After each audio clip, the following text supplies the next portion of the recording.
How are you? Nice to see you.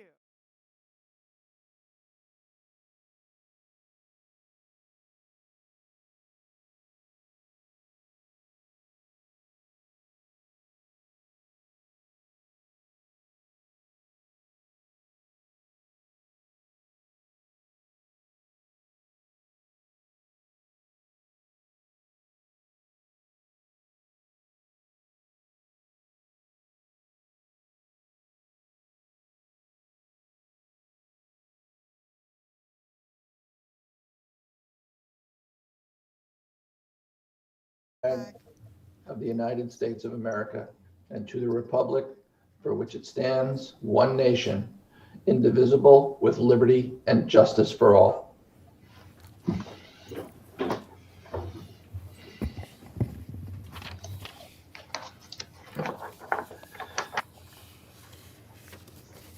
We have our TV coverage announcement.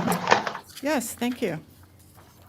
The Montecito Planning Commission hearings are televised live on County of Santa Barbara Television, CSB TV, Channel 20, at 9 a.m. in the South Coast, Lompoc, Santa Ynez Valley, Santa Maria, and Orcutt areas. Rebroadcast of the Montecito Planning Commission hearings are on Fridays at 5 p.m. on CSB TV, Channel 20. This hearing will also be streamed live on CSB TV's website and digitally archived at countyofsb.org and on the county's YouTube channel. Thank you. Thank you. We'll now have a roll call. Thank you. Commissioner Stenauer? Here. Commissioner Puche? Here. Commissioner Keller? Here. And Chair Kupiec? Here. Thank you. I think we're ready for our agenda status report. Good morning, Chair, members of the Commission. In regards to the status of the agenda today, we have one item on consent, which is the annual report on the Montecito debris nets maintenance requirement or condition of approval. And then on the standard agenda, we had 5 items listed. However, 2 of those items have requested a continuance. The item number 1, Grassini accessory dwelling unit, and then the item number 3, which is the Miradero lot split. There was request by the applicants on both of those for a continuance, and we can bring that up when we get to the standard agenda. Other than those 2 items, everything else is ready to be presented and by staff today. That concludes the status of the agenda, Mr. Chair. Do we have a projection report? Thank you, Mr. Chair. I'll move into the projection report. In regards to our projections, our next hearing is going to be on May 19th. And there are 2 items projected on that. The Grassini accessory dwelling unit appeal, which that's the request today. And then a briefing by county staff on the Highway 101 widening project segment, which is segment 4D. And then our next hearing after that is scheduled for June 16th, and it's listed for the Miradero lot split for that day, depending on the continuous request being heard today. Other than that, our next hearing is on July 21st, and there are no items projected at this time for that date. So that concludes the projection report, and I think later the Director Plowman will talk about as far as going forward, as far as the format of these meetings and where we're at with COVID. And so we can defer that conversation to the Director's report. But that concludes the projection report today. Mr. Chair, thank you. Thank you, Mr. Wilson. We will now ask if we'll open public comment for anyone who might have an item not on the standard agenda for today who would like to speak. I don't know if we have any Chair speakers. Kupiec, I haven't received any letters for public comment, and I don't have any speakers signed up. Thanks, Sharon. Then we will close public comment and we will move on to the informational reports from planning commissioners.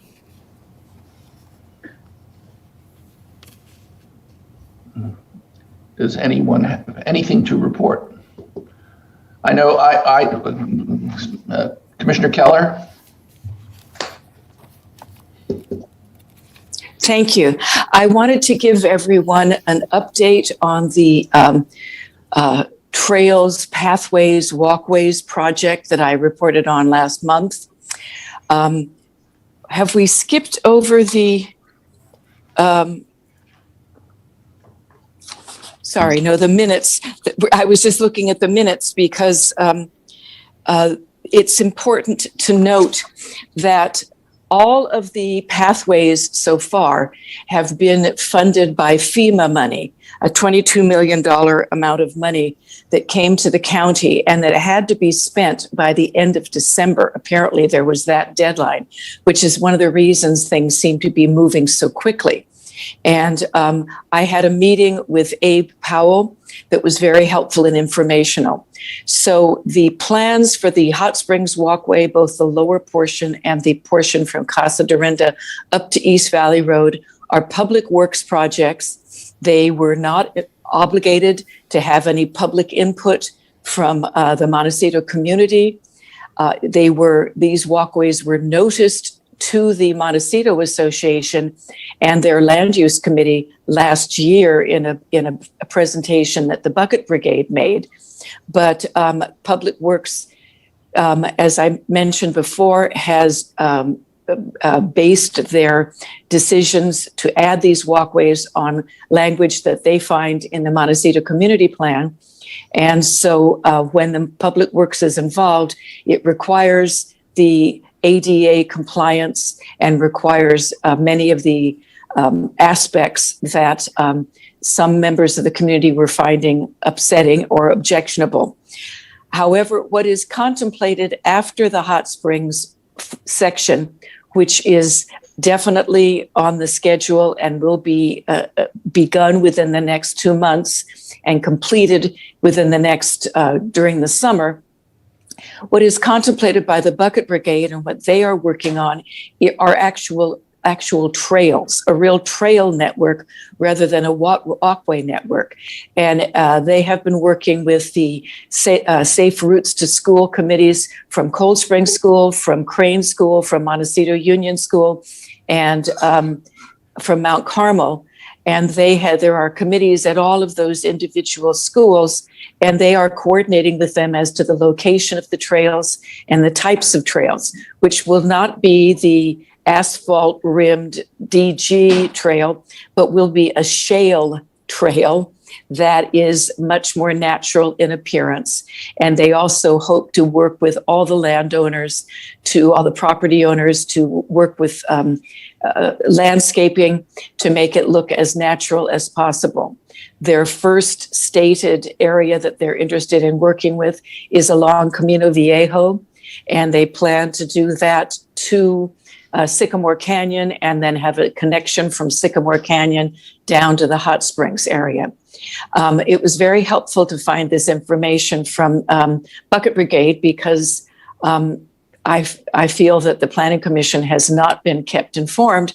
And as a courtesy, they are planning to come and speak to us.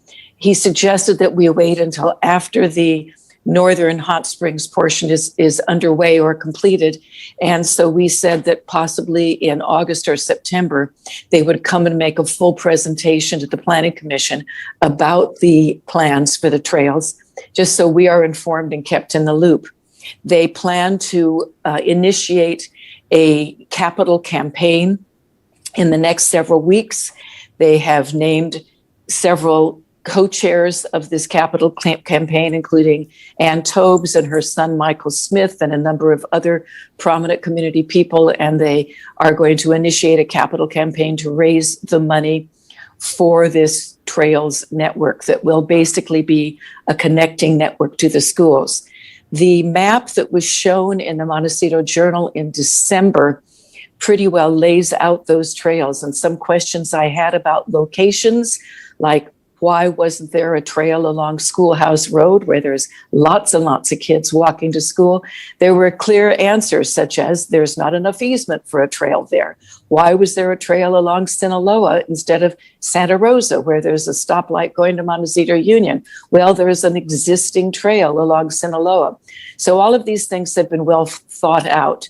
And in terms of the organization itself, I was able to go online to the Attorney General's Registry of Charitable Trusts and found that all the information about the organization itself is online, including compensation, board of directors, et cetera, budgets. And so this is all a matter of public record. So I felt much more reassured that everything was accessible to the public, and that if we want to get involved, there is openness to individuals being involved, and there certainly is a willingness for them to come and make a presentation to the Planning Commission so we can be better informed. So if anybody has any questions, I'm happy to answer them.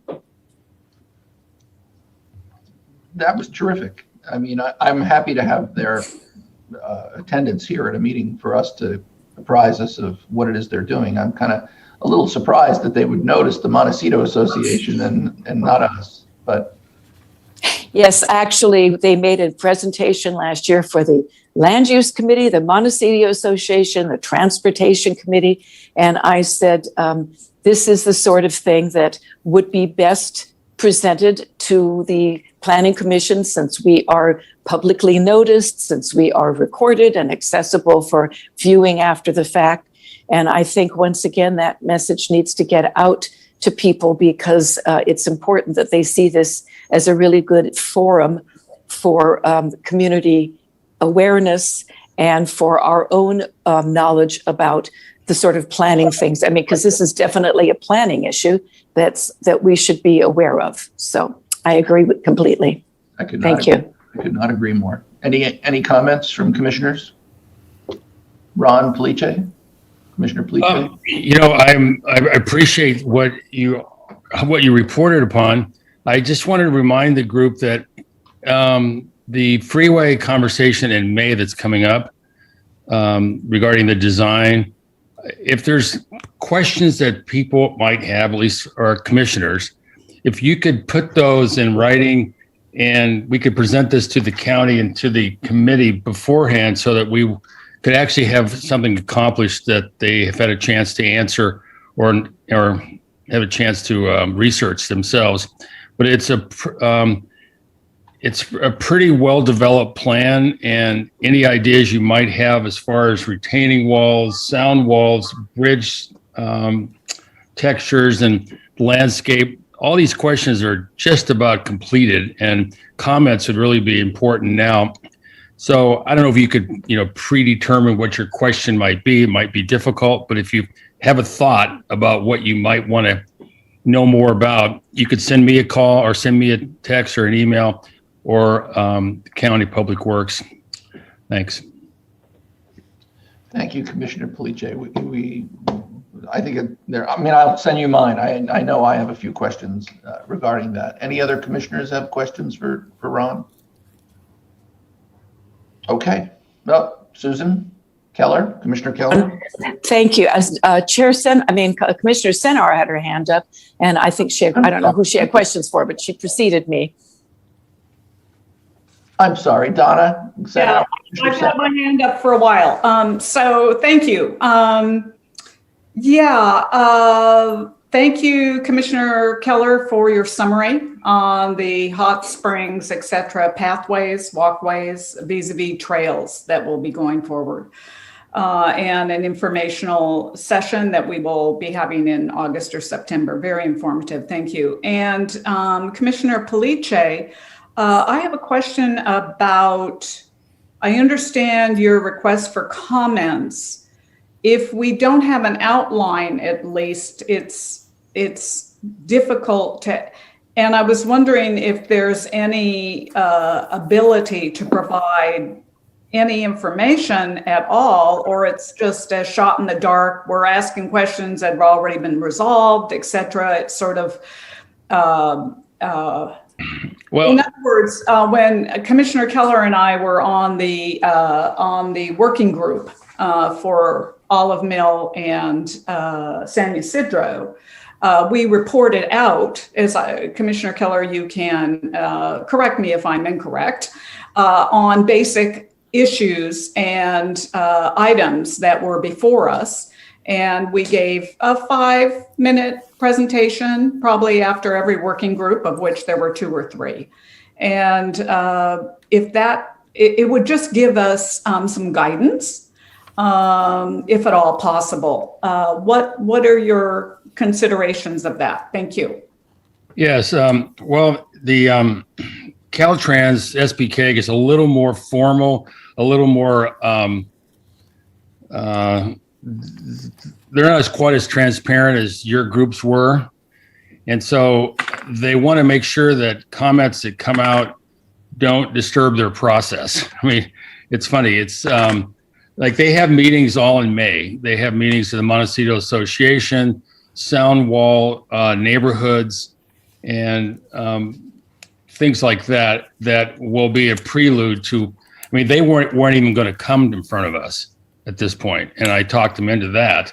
But I can see if I can get an outline of what they were going to talk about and send it out to you guys and see if we can get some correspondence. I kind of just, encourage the group to speak to the county so the county can go through their process of the planning commission to present to us next month. But you're right. It'd be really nice if we had some early warning information about, what all is they plan on, telling us about, because there's a certain limitations to what they can and can't tell us. And I don't know why, but they've had that since the history of this freeway development. The roundabouts are different. Those are county and city controlled. This is not. But yes, I will, Donna, I will see if I can do is, find the agenda that they may speak about in the items and get back to us. I'll send an email out to all of us if that's permissible. Mr. Chair, I wanted to just add a few things to share. I think Mr. Wilson announced that we would be briefing the Planning Commission in May on the segment of the 101, which is, I believe, what you're talking about, right?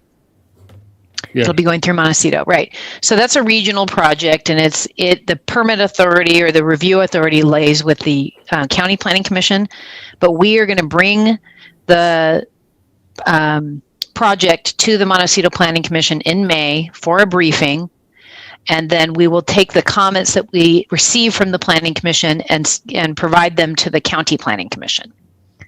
So you will have more information provided from the staff perspective.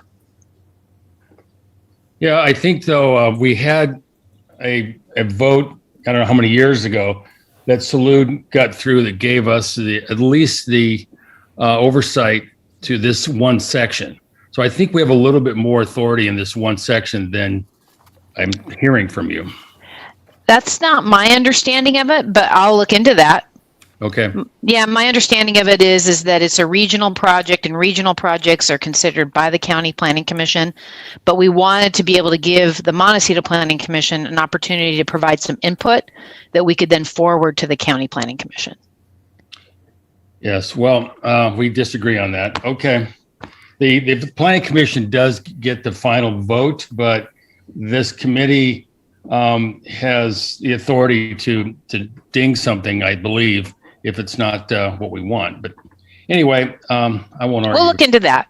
Okay. We'll look into that and provide you some feedback on that. Thank you. Sure. If I may speak also, I was going to ask Director Plowman, I find this lack of transparency extremely disturbing. This is a public process, and to say that Caltrans and SBCAG want to work in secret and confidentiality for something that has such an incredible impact to the communities surrounding the freeway project is very upsetting. And I possibly, someone in the planning department could comment on why this is such a secretive process as Mr. Police has presented. Mr. Chair, Commissioner Keller, I think Alex Tuttle, our supervising planner who's been working on the 101 project, is on camera, and he is happy to talk to you about what the process is. Thank you. Mr. Chair, Commissioners, thank you. Yeah, so right now, as Mr. Felice indicated, the Caltrans is going through the design review team process, which is established by the HOV or Highway 101 design guidelines adopted by the Board of Supervisors. It's a process we went through for the other segments of the freeway as well.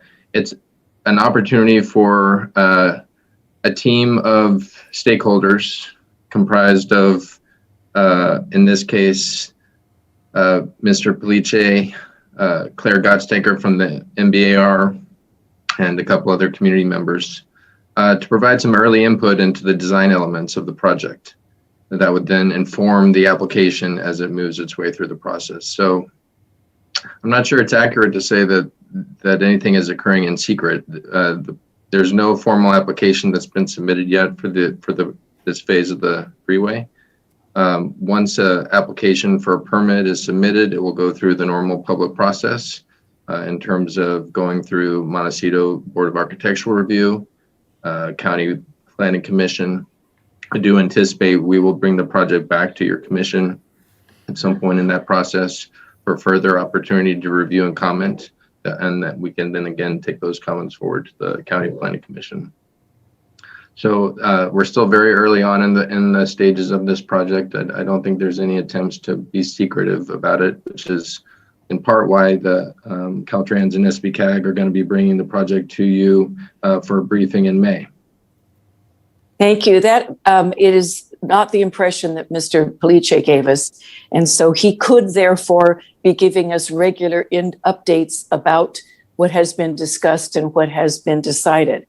So you see no impediment to him being able to report back to us about what goes on in the meetings. No. Okay, great. Thank you. We will appreciate that, Ron. If you can keep doing that and keep informing us, that would be great. One of the, if I may say so, one of the issues that we have is the fact, Bob, thank you, that this freeway has got segments. There's, almost a half a dozen segments, and we have to have a certain collective kind of, how do I put this? We can't just be so distinctive in Montecito that we look kind of like a eyesore. And so it's a kind of a careful blend of what are the identification of our community, as well as staying in the group dynamics from Carpinteria to Santa Barbara. Santa Barbara is cooperating with us from their design side. And it appears that, for example, we have these 2 or 3 old bridges. And these old bridges, we don't want to make them as decorative as the new ones that are down in Carpinteria. It would look kind of silly to try to put lipstick on an old, I wouldn't say pig, I'd say bridge.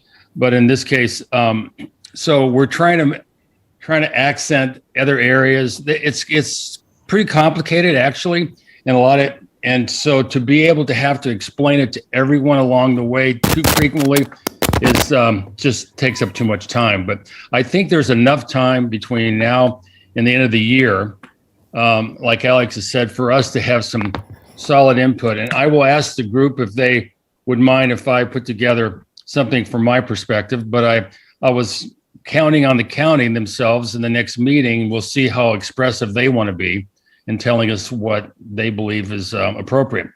But trust me, I think Claire Gottsmaker and the representatives from the business district of Coast Village and myself, we're trying our best to offer what I believe is the viewpoint of this commission. So I'll hold it there. And yeah, I think this was, we're actually not agendized for this. So this is coming up and it will be agendized, and we will have thank you. A period of time to discuss this matter in detail. Mr. Wilson, are we going to entertain a break at this moment? Mr. Chair, we can, or We can finish the standard agenda and then take a break if you'd like. Okay, we will do that. Or not standard agenda, I meant the administrative agenda. I got confused. I think Commissioner Cianera has one last comment on informational reports. Commissioner, I'm sorry, Commissioner Sanamar? Thank you. Thank you. If I just want to include some informational on the informational report item. The butterfly underpass is going to be rehabbed for ADA by Caltrans, and that is going to begin in the fall, the beginning of September. There is nothing else scheduled as far as the bridge work, the underpass work, but it will be accommodated, ADA will be accommodated where it is not now. And I'm sure there'll be press on it, et cetera, but I have been following it, and as far as the September, I believe, start date, it seems pretty, the schedule seems pretty firm. And as far as the completion, I'm not sure how long it'll take, but it will be helpful to have ramps, et cetera, for the underpass, which it is lacking now. I believe the underpass has been in existence since 1952. It's quite a legacy. The other informational issue is the ribbon rock parking for trails, which has been publicized in local community papers, et cetera, where our roads in Montecito are very narrow, and it often does not accommodate parking on both sides or even on one side. So it is something before the community, and it's just an issue that will always be with us. And this particular Ribbon Rock area is of great concern. Public Works has tried to stripe it to let the hikers who park there understand that there should be no parking, and CHP is ticketing. And I completed, along with Commissioner Keller and others on this commission, I think, the 8-week series of the Planning Academy, which was very, very helpful. And our planner, Tess Harris, was a moderator and contributor to the content, as well as facilitating the meetings. So it was very, very helpful. And I hope next year the commissioners can partake. Thank you. That's it for my informational issues. Thank you. Terrific. I think we will move on to minutes. Approval of the minutes of the March 17th meeting. Do I have a motion? Commissioner Keller? I just have one slight addition that I think is important on the report that I gave about the Hot Springs Walkway, when it says that Chris Nedden told her that this would be the final proposal as part of I understood it was $22 million improvement projects, and it was FEMA money. And I think it's important to note that, because that's why there was a deadline in terms of when it should be used. And one of our concerns had been the rapidity with which the development seemed to happen. And a lot of that was driven by the fact that they had to complete all the projects by the end of this year. So my understanding, maybe I am wrong, but I understood it was $22 million. And then if we could just say FEMA funded improvement projects, that would be helpful and correct, I mean. Mr. Wilson? Commissioner Keller, through the chair, my understanding is on that paragraph that's reported on the hot springs, where you're saying that your recollection is that during your briefing on that hearing, you said it was $22 million. And are you saying you also mentioned that it was FEMA funded money, or did you get that information after the prior hearing? No, that's what was told to me by Chris Smith. He said the source of the funding was FEMA money, and that he. And is it your recollection? I'm sorry, Commissioner Keller, through the chair, and that's your recollection that you stated at the last meeting? I just want the minutes to reflect what was actually stated at the last meeting. No, I'm not revising. I don't think. I'm pretty sure I actually said that because it was an important part of the information. Thank you, Commissioner Keller, through the chair. We can make those revisions. Yeah, thank you. Yeah, this is not an after the fact revision. I'm quite certain I mentioned that at the time. Thank you. So the chair will entertain a motion. Yes, I move that we approve the minutes of last month. And I don't know how you want to handle the added additions to what we just said, but I approve of the minutes. Well, are we anticipating an amendment to this?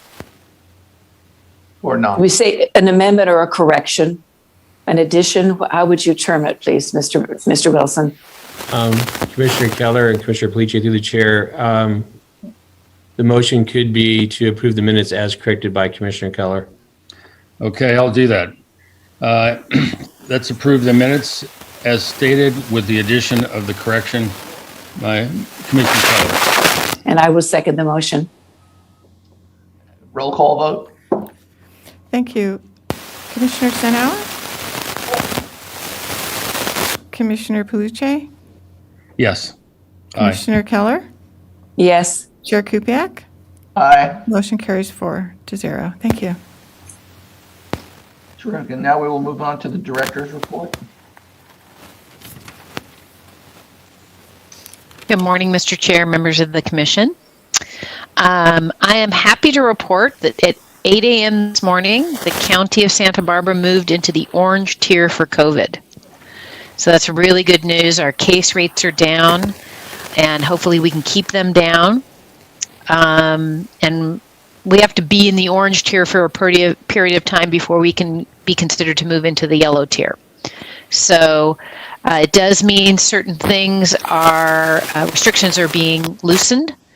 There's a pretty exhaustive explanation on the Public Health Department website that talks about what the change in restrictions are. So if you're interested, I encourage people and commissioners to visit that website and review them. But it, increases the amount of people that can be indoors, like in a restaurant or a gym or a movie theater, that type of thing.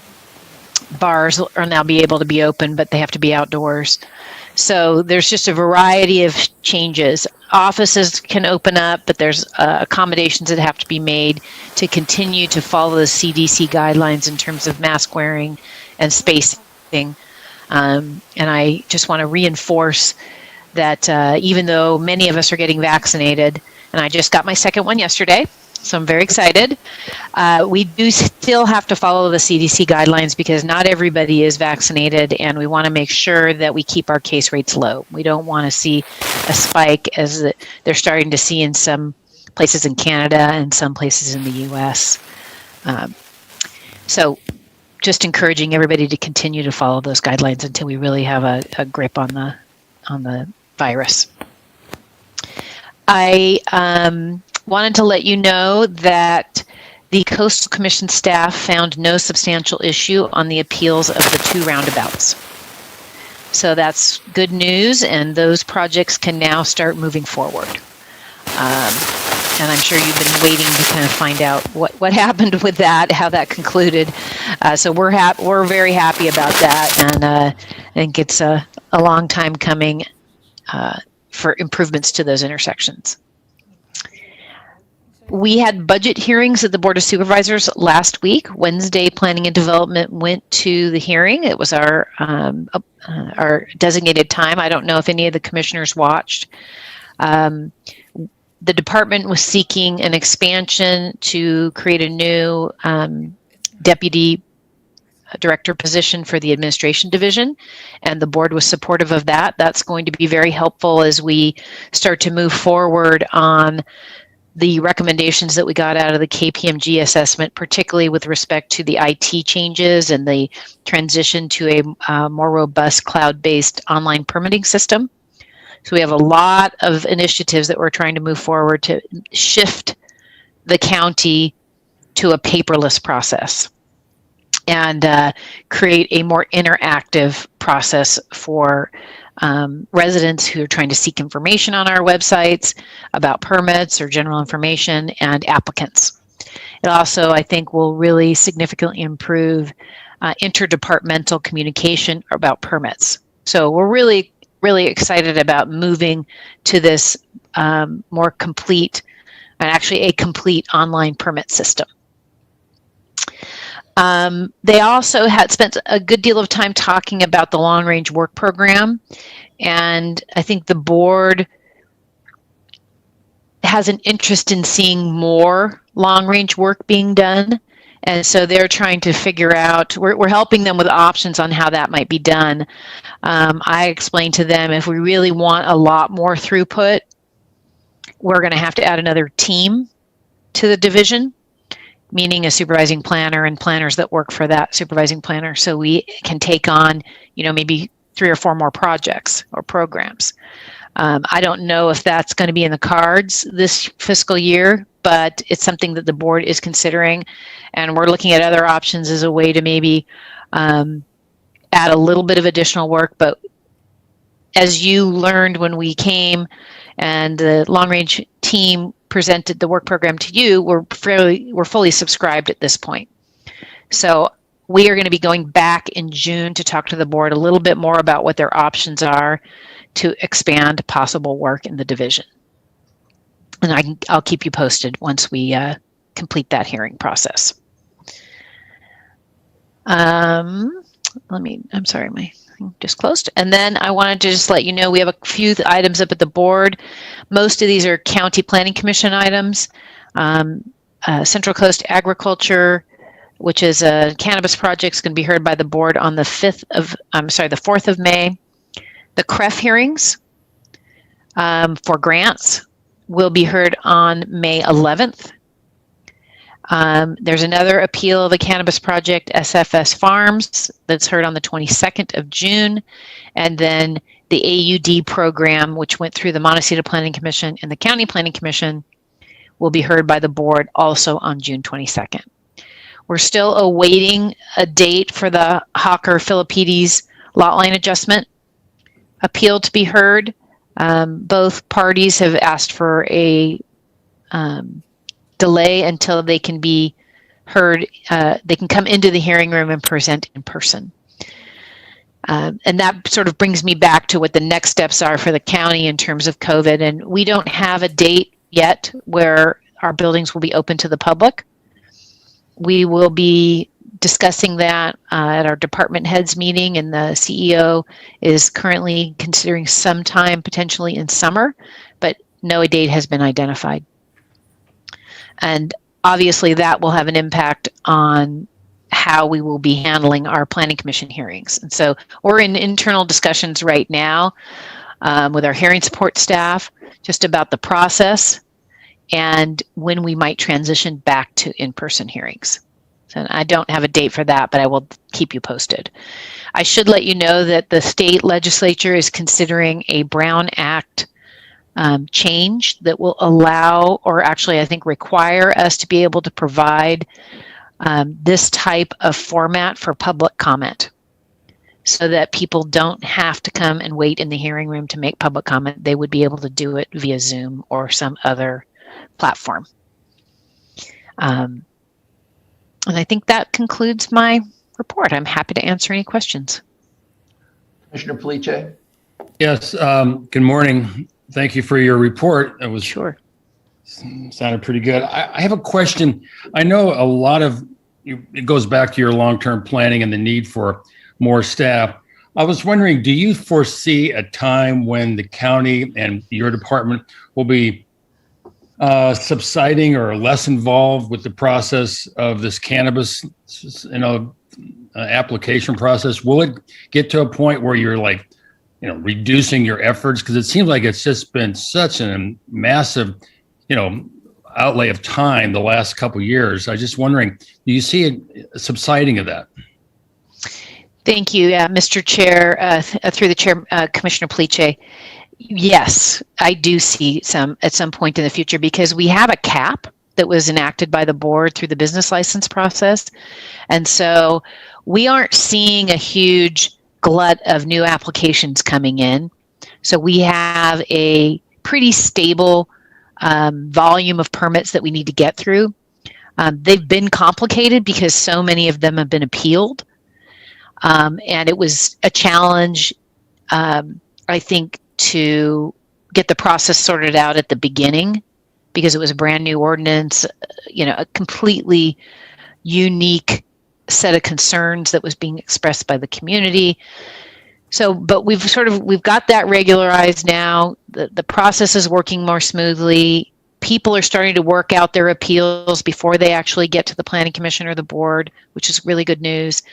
And we think, I'd say at the max, it would be 2 years that we would continue to be working on it. Yeah. But hopefully, I mean, if we continue to get regular appeals, it's going to take us longer to get through the system. So that does affect your ability to do more long-term planning, because you're still logged down by all this extra work, or what? No. What affects because that's work done in the development review division, separate division. So that's permitting. The work that we're doing in long-range planning, we did process 2 amendments to the cannabis ordinance last fiscal year, and the board is potentially interested in seeking a 3rd amendment, which is not in our current work program. So that's when we have to sort of juggle things and make choices about what it is they want the division to be working on, because we have limited resources. Yeah, I guess I was thinking about the overall cash outlay or otherwise expenses that you have to justify in your budget, and whether or not at some point that budget can move towards be balanced out with less cannabis efforts and something like long planning replace it. But anyway, that's enough for me. Thank you. Sure. Commissioner Senauer? Yeah, thank you, Director Plowman. I have a question about the KPMG assessment that has been referenced, I think, in the Planning Commission in one of your reports. I don't know if it's been before us, but regarding county community plans. And I'm not, if you could offer a descriptive of what that is, because I'm thinking one thing, but I really have not gone down the rabbit hole to see what they recommended and what the county's thinking of, and just updated the community plans, or it's going to be under an umbrella or something. So could you reference that? Thank you. Sure. Yes, Mr. Chair, Commissioner Senauer. That's an excellent question. KPMG did make a recommendation that there be a consolidation of our comprehensive plan, essentially, because we have a myriad of community plans and different policy documents in order to sort of simplify and not to diminish any way, but to simplify where somebody has to look for policies that might impact their project, or where a planner has to go to review potential policy issues. So the County of Ventura just undertook this program. Actually, they had a number of community plans, and what they did was essentially they consolidated everything under our comprehensive plan, which I don't want anyone to walk away from this meeting thinking that the unique policies to any community will be removed. The concept is to consolidate policies where there's overlap. So maybe it's a level of service policy that's the same in all community plans. Then we would just have one level of service policy. But where there's unique policies to places like Montecito or Summerlin or Los Alamos, those policies would remain. And then we would have basically a comprehensive plan with sections that refer to the different communities is what we're looking at. It's a very big project. Commissioner Keller? It's going to be my next comment. Yeah, it's a significant project. Yes, and as far as affordability to actually pursue this, as far as actually getting it accomplished and timeline, I mean, I would think this would be an extensive timeline. It's a multi-year project. Yeah. It's a multi-year project, and it's in our work program for later years. Okay. But Okay. yeah, no, it will be costly and it will be time consuming. Okay, so the community plans will be under the comprehensive plan will include from the community plans that which is shared by all community plans, right? Like Correct. the carve-outs will remain in the community plans. Well, they will be in the comprehensive plan, and I don't know exactly how it'll be structured, but they will be under the umbrella of the comprehensive plan, which they are now, right? They are an element. They're a part of the comprehensive plan. So the unique policies would remain in the comprehensive plan. I don't know exactly how that would be structured. Maybe there'll be individual sections on land use. Say, through all the elements of our comprehensive plan, we would have land use, and then there might be specific policies that just relate to Montecito or just relate to Goleta. So we want to preserve the unique policies that each community developed with a lot of effort, but also streamline the comprehensive plan and try and consolidate where we can. Okay, thanks very much. Sure. Commissioner Keller? Thank you. Yes, Director Plowman. In terms of the orange tier, I know that movie theaters are now limited to 200 attendees, or I think a percentage of capacity. But there seems to be, and I don't know if you can help me with this, but I've looked on the website and I've looked at the directives. There is no mention of performing arts theaters other than movie theaters. Do you believe that we should assume the same policy extends to spaces that are used for theater performances or stage performances that would extend to movie theaters? Mr. Chair, Commissioner Keller, that's an excellent question. I don't know the answer to that. I think I would make that assumption because how is it different, right? Well, except maybe you have performers, but right. No, it's just, I'm asking because I thought you might have some inside track. It has been a problem throughout the pandemic because all the performing arts companies are suffering as a result of some of this lack of clarity. Yes. So this is something I was hoping might get more clarified, but I guess it hasn't been. So thank you. Sure. Just in terms of the Coastal Commission on the roundabouts, because there was so much community opposition to the roundabouts, I'm just wondering what specific issues were the Coastal Commission looking at? Was there a particular appeal? What were the specific issues that they determined that needed to be finalized before they could move forward? So, Mr. Chair, Commissioner Keller, so they had an appeal from Tom Becker. That was in regard to vehicle miles traveled? I believe so. And I didn't read his appeal to the Coastal Commission, but their job was to review his appeal and determine whether or not there is a substantial issue that should be considered by the commission. And they have the opportunity to essentially reject an appeal. And they reviewed his appeal and they did not find any substantial issue. And so it will not move forward to the commission and the appeal has ended once they make that determination. I see. I know his appeal had to do with the standard being applied of vehicle miles traveled, or I forget the other term that is more current. And so that was the only issue that was brought to the Coastal Commission. There were no other environmental issues or anything like that. That may be true. I just haven't read it. But that was his claim. That was his claim when he was going through the process with the county as well. Okay. Thanks very much. Sure. Great. I see no hands raised. Jeff, should we do the consent agenda, or should we take a break? Mr. Chair, I recommend that we could do the consent item and then take a break before the standard agenda, if that's works That's for you. fine. That's great. So we will move on to the consent agenda. And it is the Montecito Debris Nets Annual Maintenance Report. I think this is Mr. Tuttle. Or who will present this? So, Mr. Chair, oh, sorry. You have it read in the record. Oh, yes. Thank you. On November 18th, 2020, the Montecito Planning Commission approved the developmental plan, case number 19 DVP 36, to permit the continued maintenance of the Montecito Debris Nets project through 2023.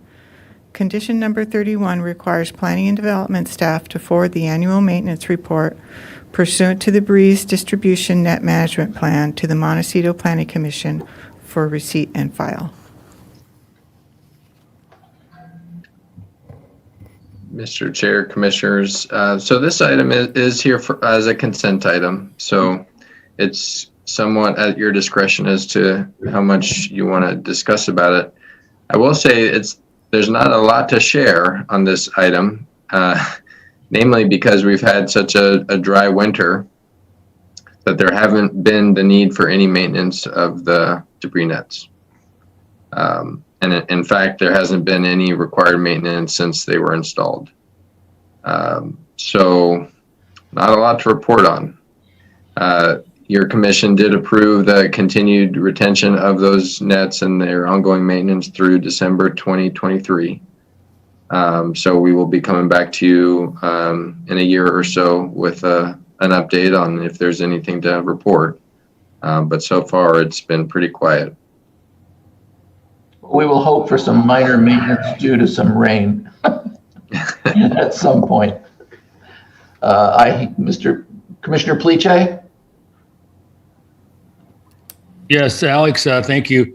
I wanted to know, I guess we haven't had a lot of growth because not a lot of rain, but are we gaining on the ability to retain soil by virtue of just the amount of time, the years has passed?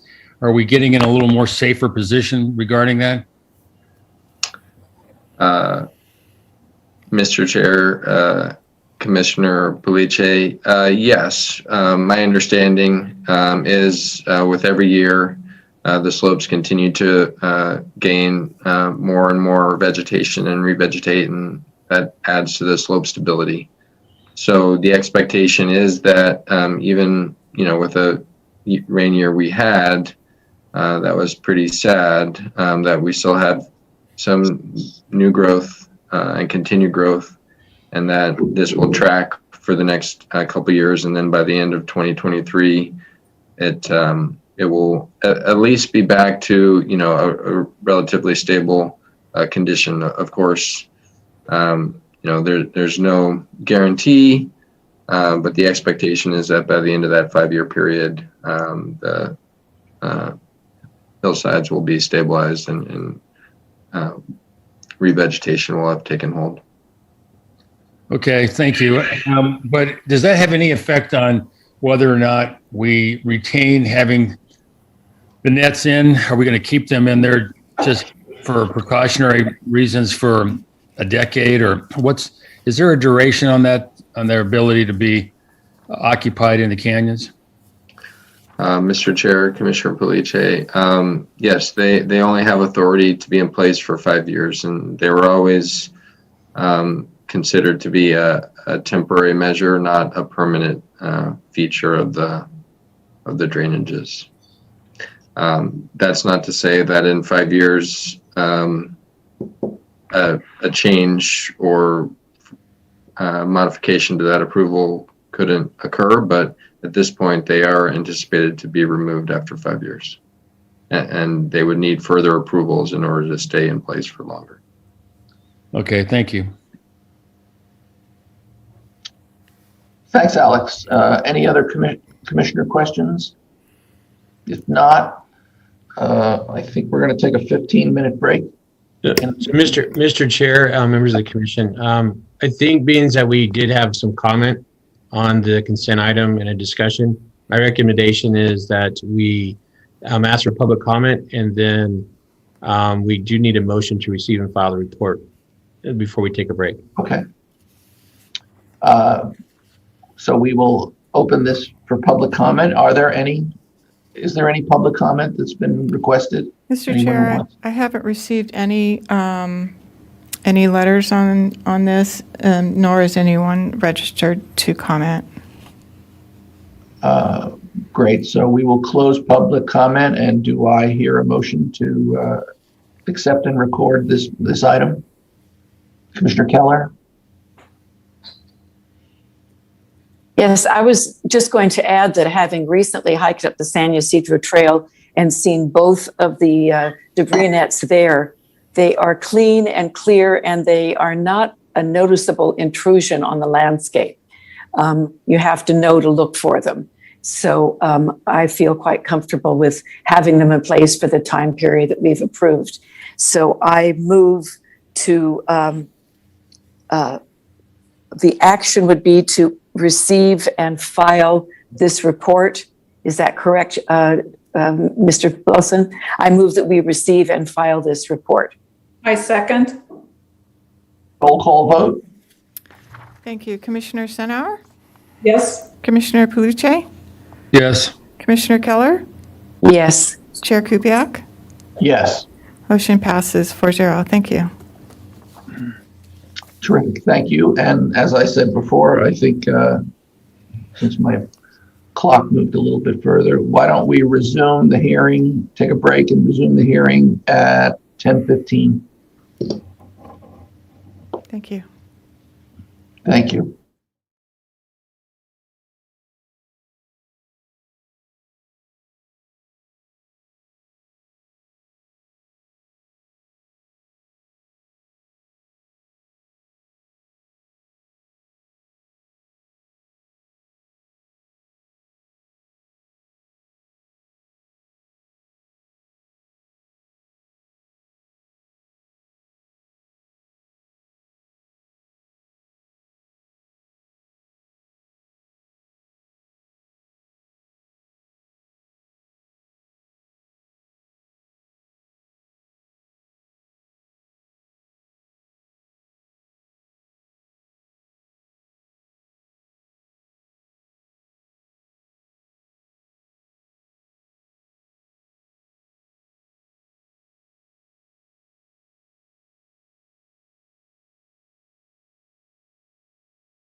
is Ava Turnjob here?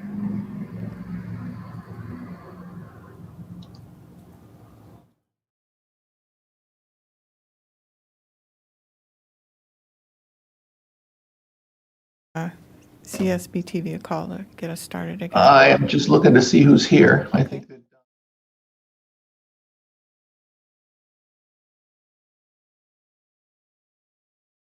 I'm well, thank you. I miss my friends and I miss our.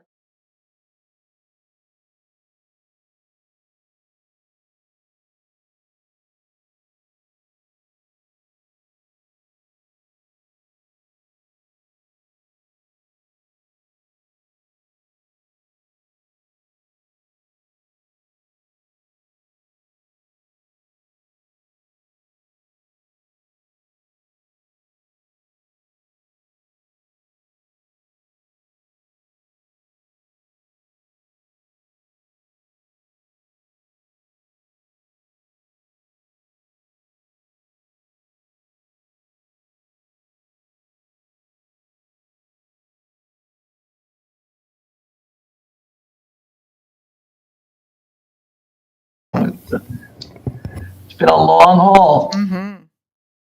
8 years of struggle.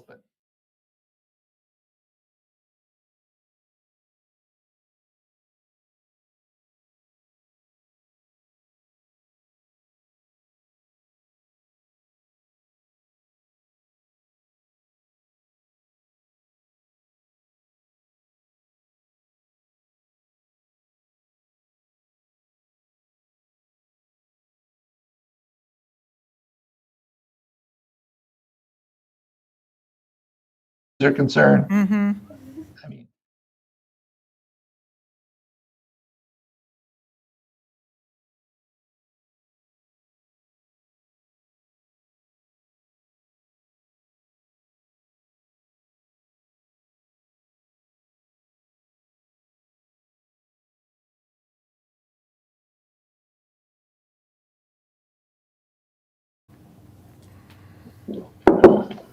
I don't know, Ron, this could just be me and you.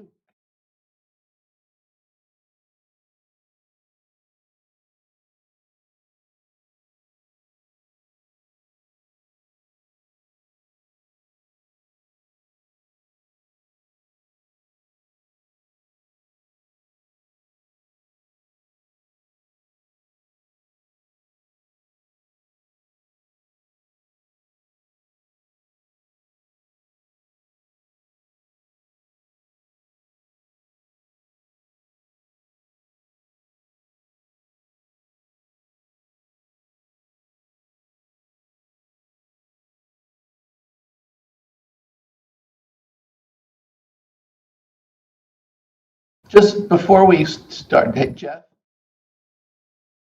why don't we do ex parte before each item?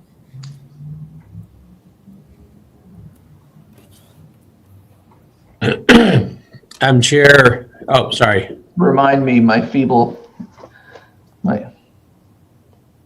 Yeah, Chair Kupiak, my recommendation is that we read the item in the record and then you can do ex parte after that before staff presentation.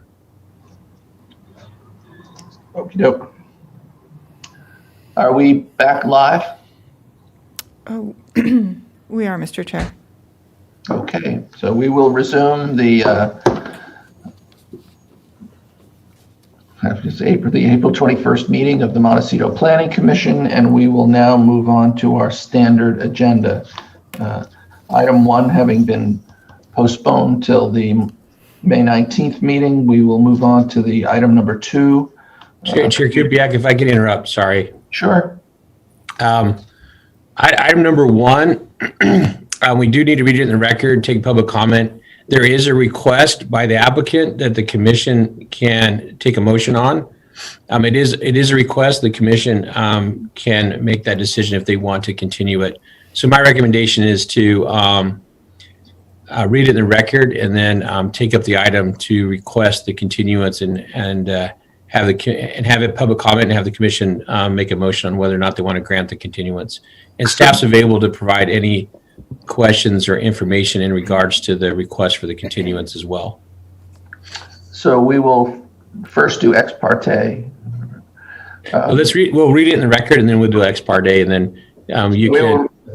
Fine. So we'll read item number 1 into the record, the Grassini accessory dwelling unit appeal. Thank you, Mr. Chair. The following is the request of Larry Grassini, the property owner of 1775 Fernald Point Lane, to consider case number 20 APL 34, an appeal of the director's decision to deny the Grassini accessory dwelling unit project, case number 20 CDP 76.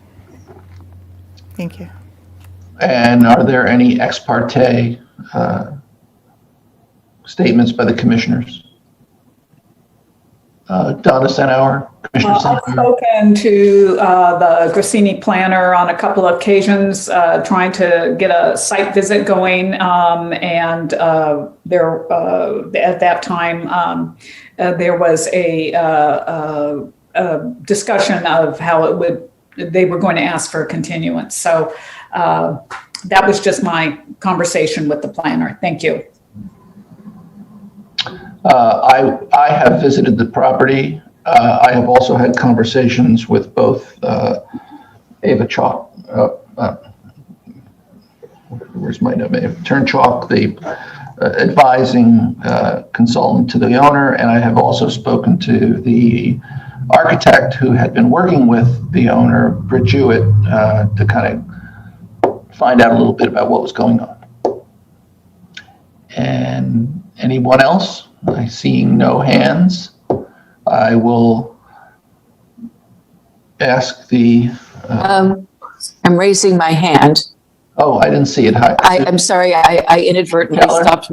stopped my video. I beg your pardon.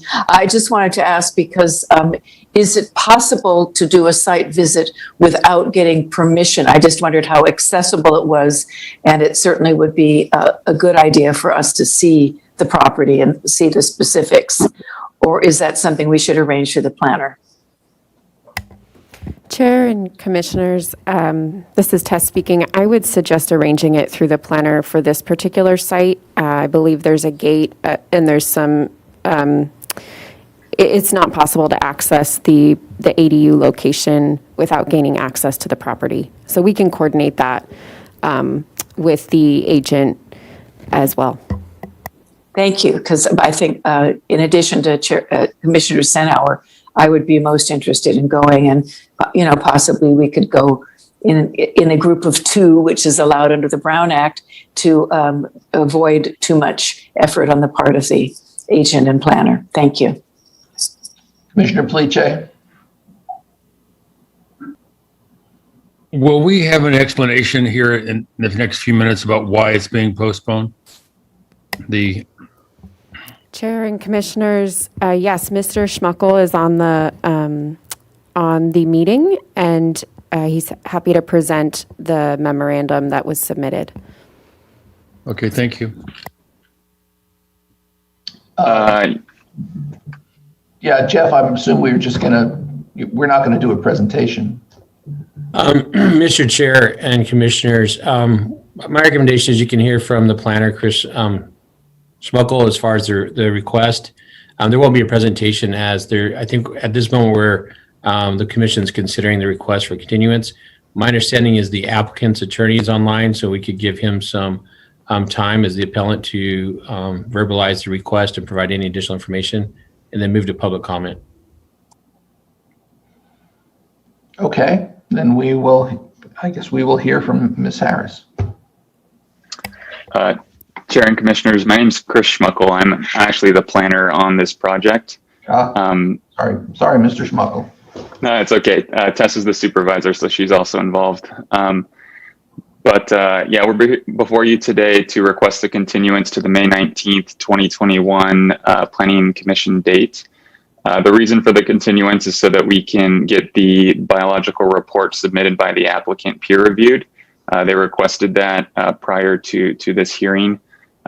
So that's the reason why we need the extra time. As Jeff mentioned, the applicant's team is here to answer questions, and I'm here to answer questions as well. Great. Thank you, Mr. Schmuckel. I would guess that we're going to open this up to the people that are here to speak on the behalf of the project.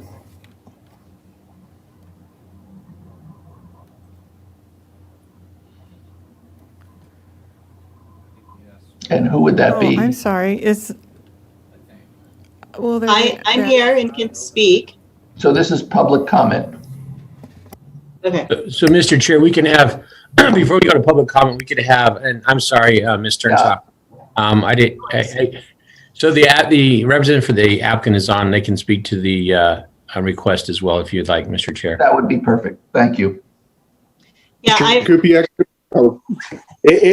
whichever of us, but I need to get off for another call. So if I may just quickly, the county process provides for peer review when we submit a biological report, which we did submit with this application.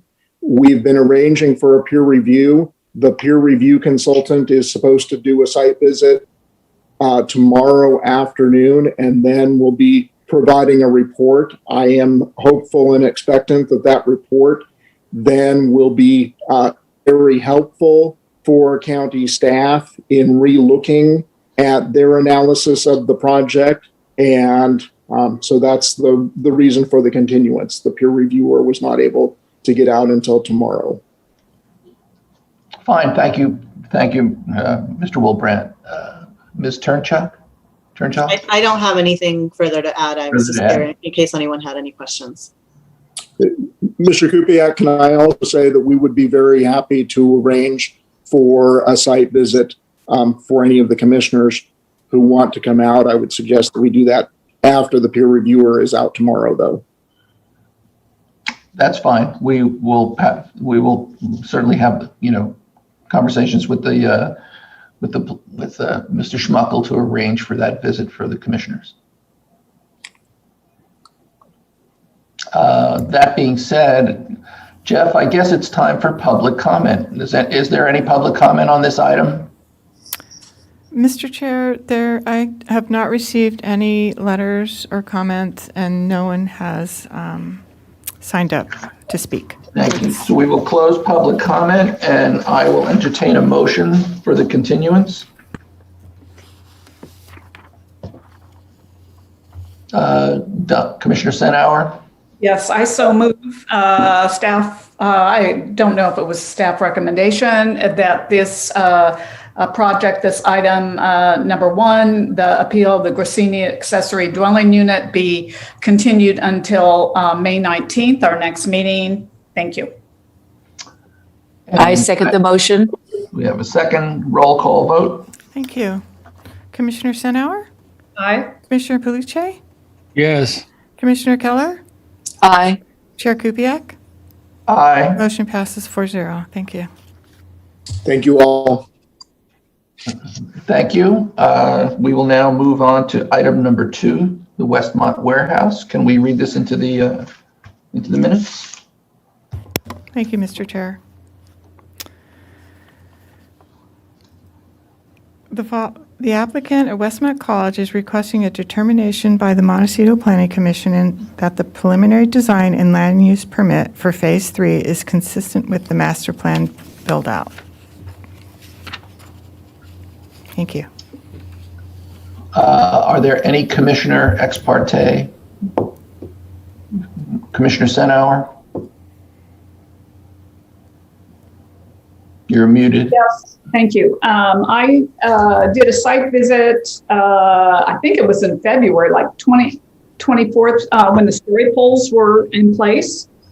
And it was very helpful to get that orientation of height and parameters of the building, and did a walk around the area, also in general of the localized area around the proposed warehouse. But I believe it was in late February, maybe early March. Thank you. Commissioner Keller? Yes, I was just going to say the story poles were erected on February 22nd, and ordinarily Mr. Villalobos gives us notice of story polls that we can see that for issues that will be coming before us. I don't know if Ms. Senauer was aware or was notified as a result of that, but I don't recall receiving a notice. And I just wanted to put in a request to be sure that anything that has the opportunity to come before us is noticed, because I certainly would have visited and looked at the story polls. I think, as she agreed, it's very helpful to see that for sighting and for height, et cetera. So that was prior to the MBAR meeting on February 25th. And as I say, I would like to very much have gone and was not able to. Thank you. I will say that Commissioner Police and I took a trip yesterday and got significantly lost on campus driving around trying to find parking lot 12 so we would understand where the site was. And we very much enjoyed our full tour of the campus. It was really pretty terrific, but we did have the opportunity to find parking lot 12 and review. There was some construction work going on. It was kind of easy to see where the building would be placed, and we did our due diligence for the day. And I think I'm reporting for Ron as well. Thank you. You're our team captain. That being said, I think we can move on to Ms. Brown's report.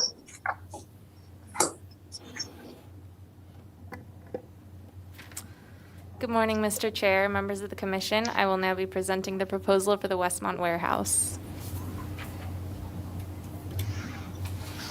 Just 1 second.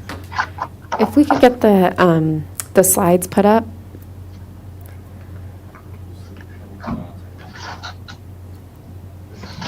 Great.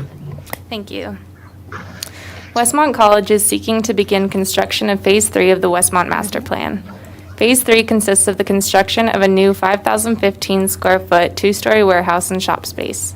Condition number 20 of the Westmont College Master Plan CUP revision states that prior to approval of the LUP for a new phase of construction, the Montecito Planning Commission shall determine if the design for that phase of construction is consistent with what was approved under the master plan.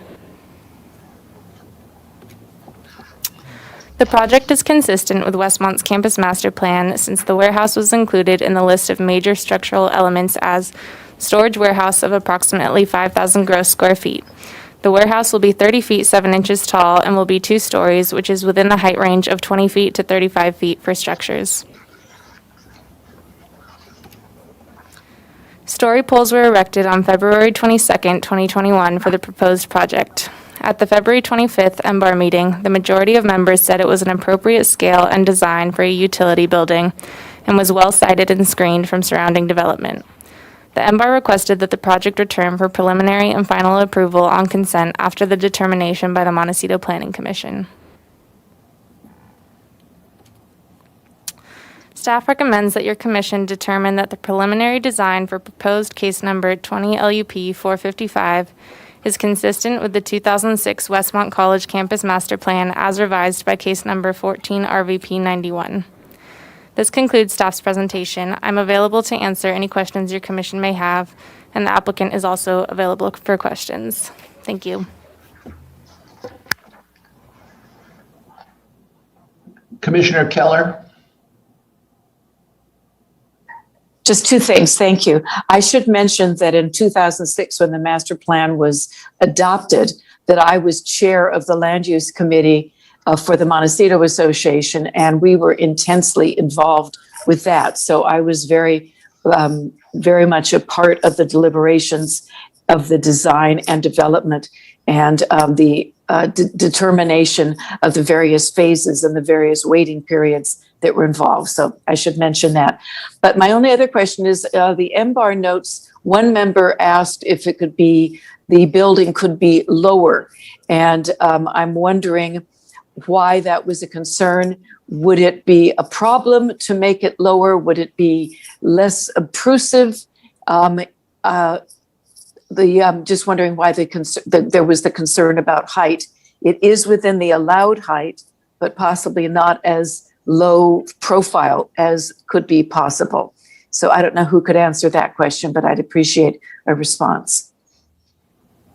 Commissioner Keller, through the chair, I can let the applicant speak more to this, but I believe it is a prefabricated warehouse, so I'm not sure that lowering it would be possible. But it was just one member's, they weren't against the warehouse, but they were just suggesting that possibly if it could be lowered, that they would like that. I know that I'm a little out of sequence, and I will get to the other commissioners who have their hands raised in a minute, but I read those notes, and I looked at, Ron and I both visited the site, and this thing is nestled down the hill. I think the idea of lowering, or the impact of lowering the building 1 foot is meaningless. I'm even surprised that that comment exists. So, Commissioner Keller. That's it. Thank you. I'm sorry, Commissioner Senauer. Yes. Ms. Brown, thank you for your presentation. If you could just take a moment or two to go to offer the descriptive of phase 3 and the waiting periods that are required, I think that would be helpful.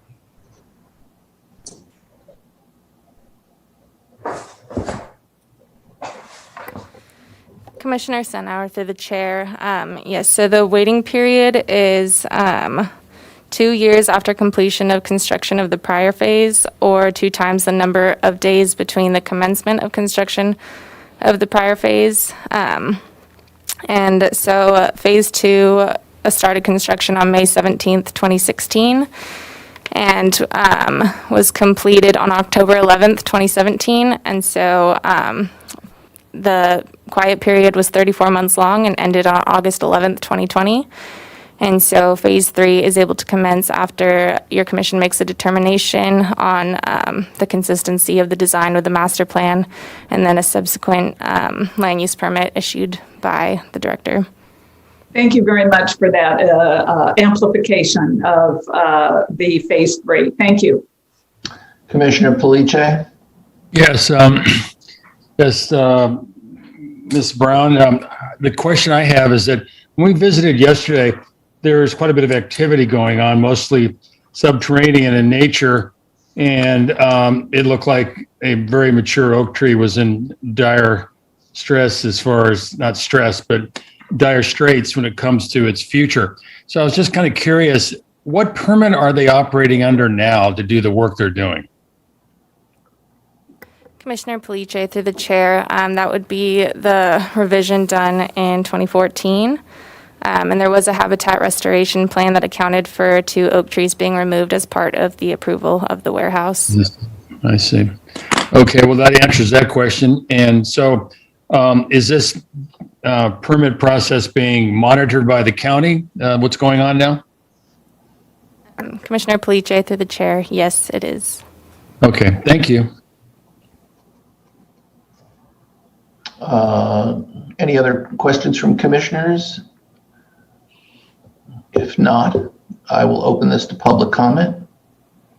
Are there any public comment requested? Mr. Chair, I haven't received any comment letters or any requests to speak on this project. Then I will close public comment and move on to commissioner discussions.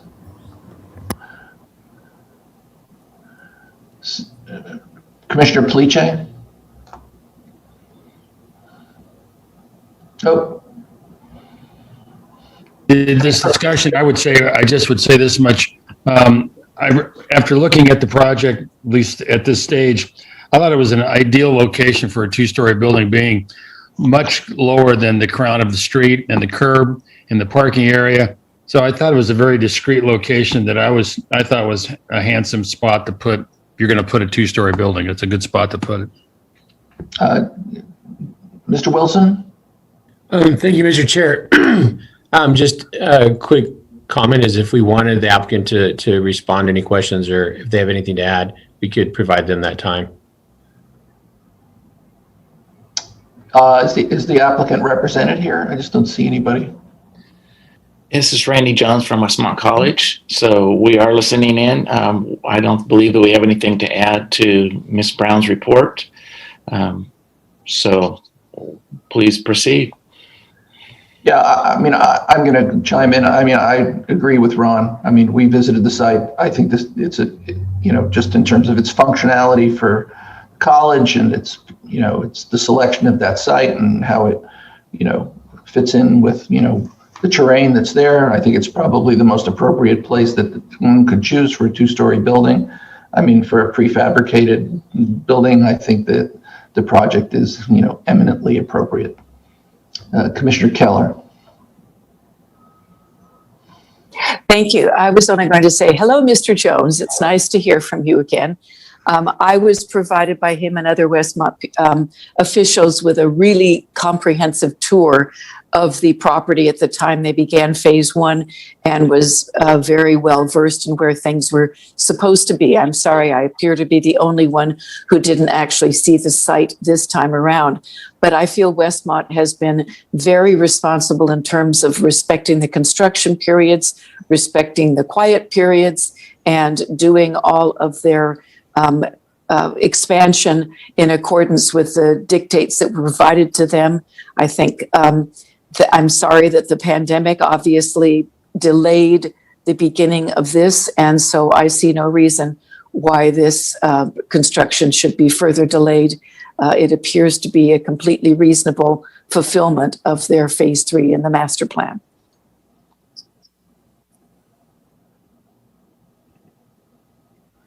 Commissioner Sanauer. Yes. Mr. Jones, if you're still there, please. I understood from my visit, it is on a grade. There is an elevation change. And is that the disparity between the cut and the fill being in the 700s, cubic feet, et cetera?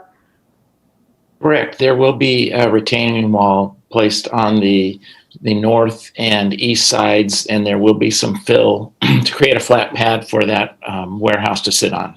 Great. Thanks. That was assumptive my part. I just wanted to hear it from you. Thank you. You are correct. I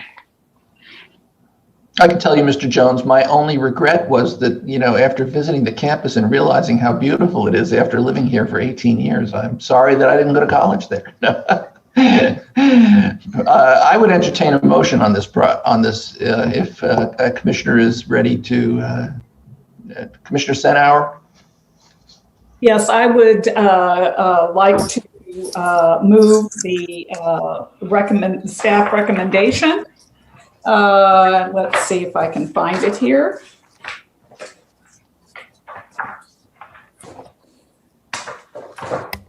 If I could get the slide pulled up, and that has the recommended action as well. That would be helpful. I'm looking through my hard copy here. Staff recommendation, yes, to determine that preliminary design proposed case 20 LUP 00455 is consistent with the 2006 Westmont College Campus Master Plan as revised by case number 14 RVP 00091. I second the motion. Roll call vote. Commissioner Sanauer? Aye. Commissioner Palucci? Aye. Commissioner Keller? Aye. Chair Kupiak? Aye. Motion passes 4-0. Thank you. Thank you very much. You're very welcome. Go build a building. Will try. Okay. I guess we will read into the minutes the next item on the agenda, the postponement of the Miradero lot split. Thank you.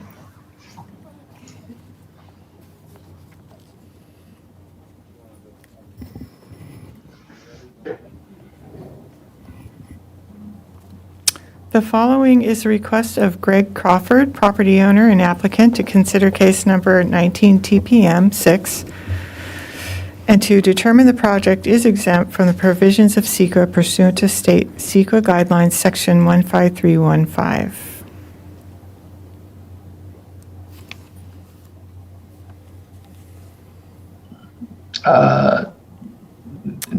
Jeff, do we need any amplification from the applicant as to the reason for the split, reason for the comment? Yeah, thank you, Mr. Chair. I believe the planner, Ms. Delaney, is there. She can provide any. Actually, It's not her project. Mr. Tuttle will speak on this item. Oh, my bad. No problem. My apologies, Mr. Chair. Mr. Tuttle can speak to the request for the. Apologies necessary. And then we follow the same format as item number 1. So Mr. Tuttle, we could probably hear from him and the applicant, Sure. the appellant. Yeah. Good morning, Mr. Chair, members of the commission.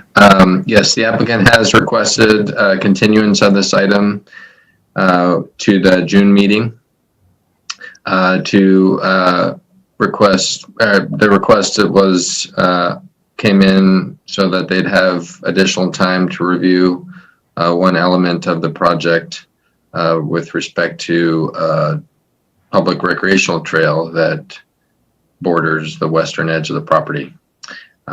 And you don't have to hear from the applicant. I'm not sure if they're here or not. But if you need additional information, we could try and provide that. Commissioner Sanauer. Do we have a representative for the applicant here? Have we determined that yet? I don't see a Mr. Crawford. I am not seeing. All right. Referencing MBAR, do we have the dates it's been before MBAR and if story poles have been placed? Commissioner Stenauer, Mr. Chair, through the chair. This project is, the Miradero lot split is just a subdivision. I apologize. Thank you. And it's not subject to BR. Yes, thank you. Commissioner Keller. So I know that this parcel is on the west side of Park Lane. Is it north of East Mountain Drive? I'm just wondering about the public trail. Is that the San Ysidro Trail that it borders or the Buena Vista? Commissioner Keller, through the chair, it is the Wyman Trail. The Wyman Trail. Okay. Okay. Just I'm trying to get some sense of the location. So what are the issues about the trail? There is an easement for the trail. Is that going to affect the lot split?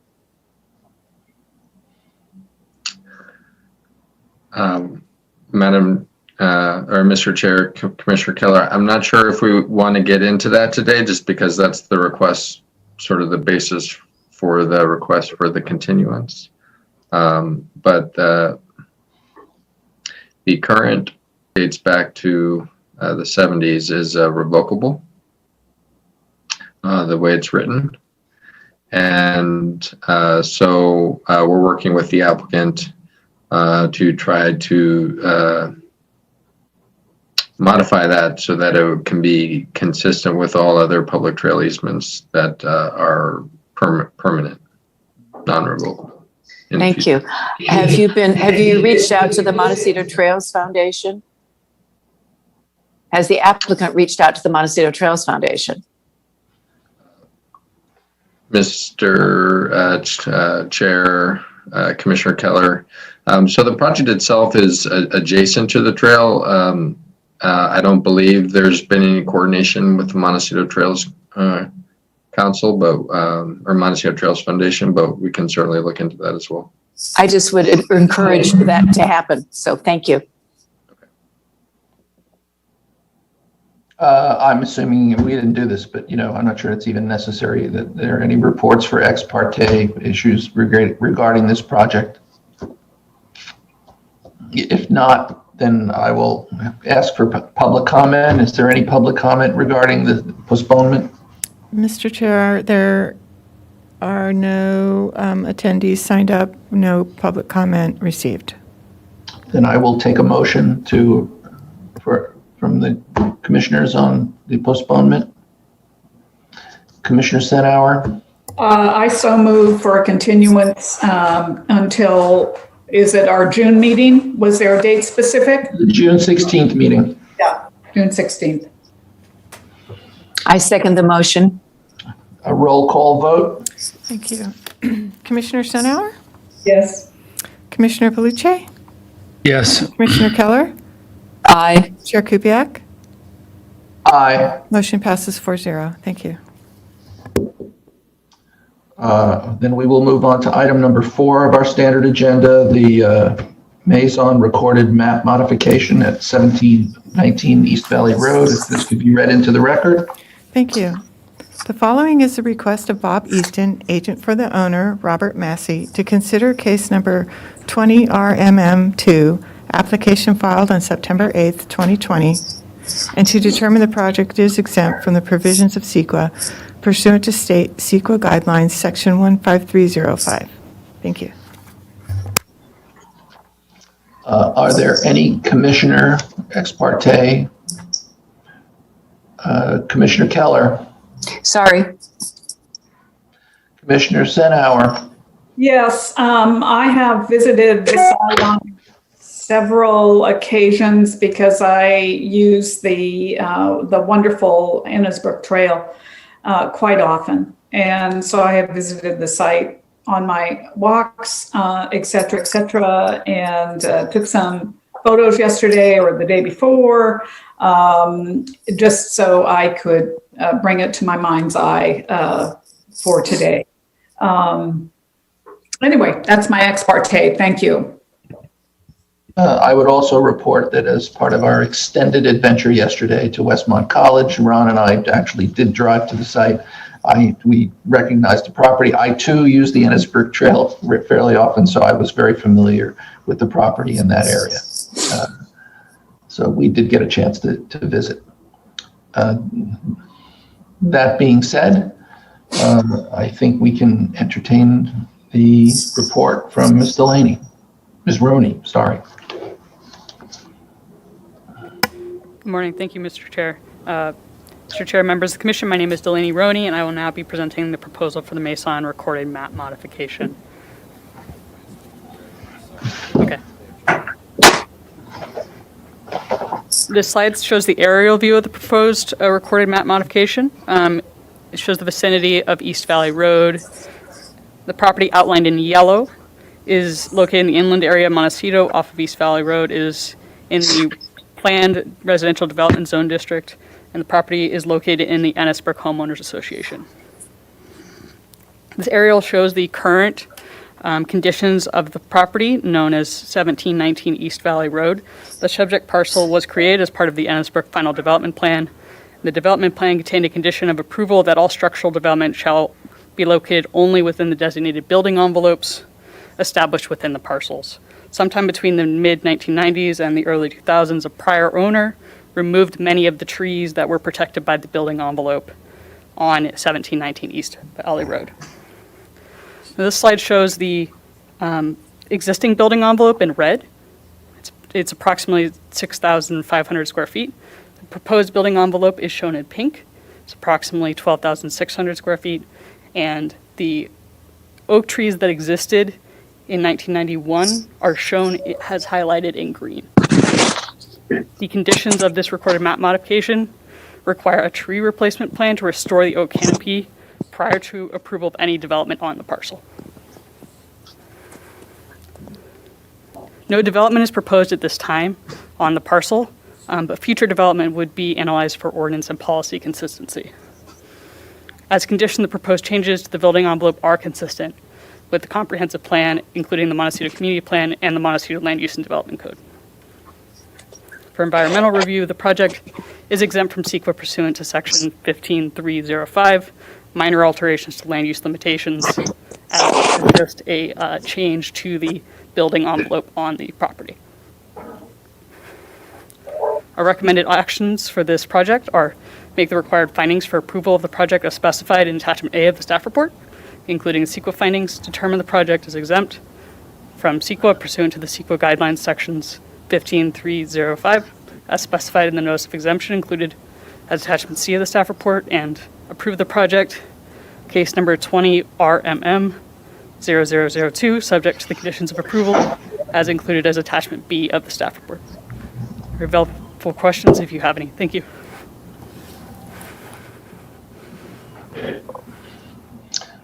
So are there any questions from the commissioners for Ms. Roney? Commissioner Palice? I have have one question. The future design, or for the future pad or the home construction, if possible, how does that affect the FAR of the lot or the areas? Is it inconsistent? I imagine it must be, or else you wouldn't be recommending approval. At this time, there is no development proposed on the parcel. That development would be subject to review at the time it is proposed and would be subject to the FAR limitations of Montecito at that time. So can you tell me why we're doing this phase? How does this enhance the ability, or how does this, what's the benefit of what we're doing here?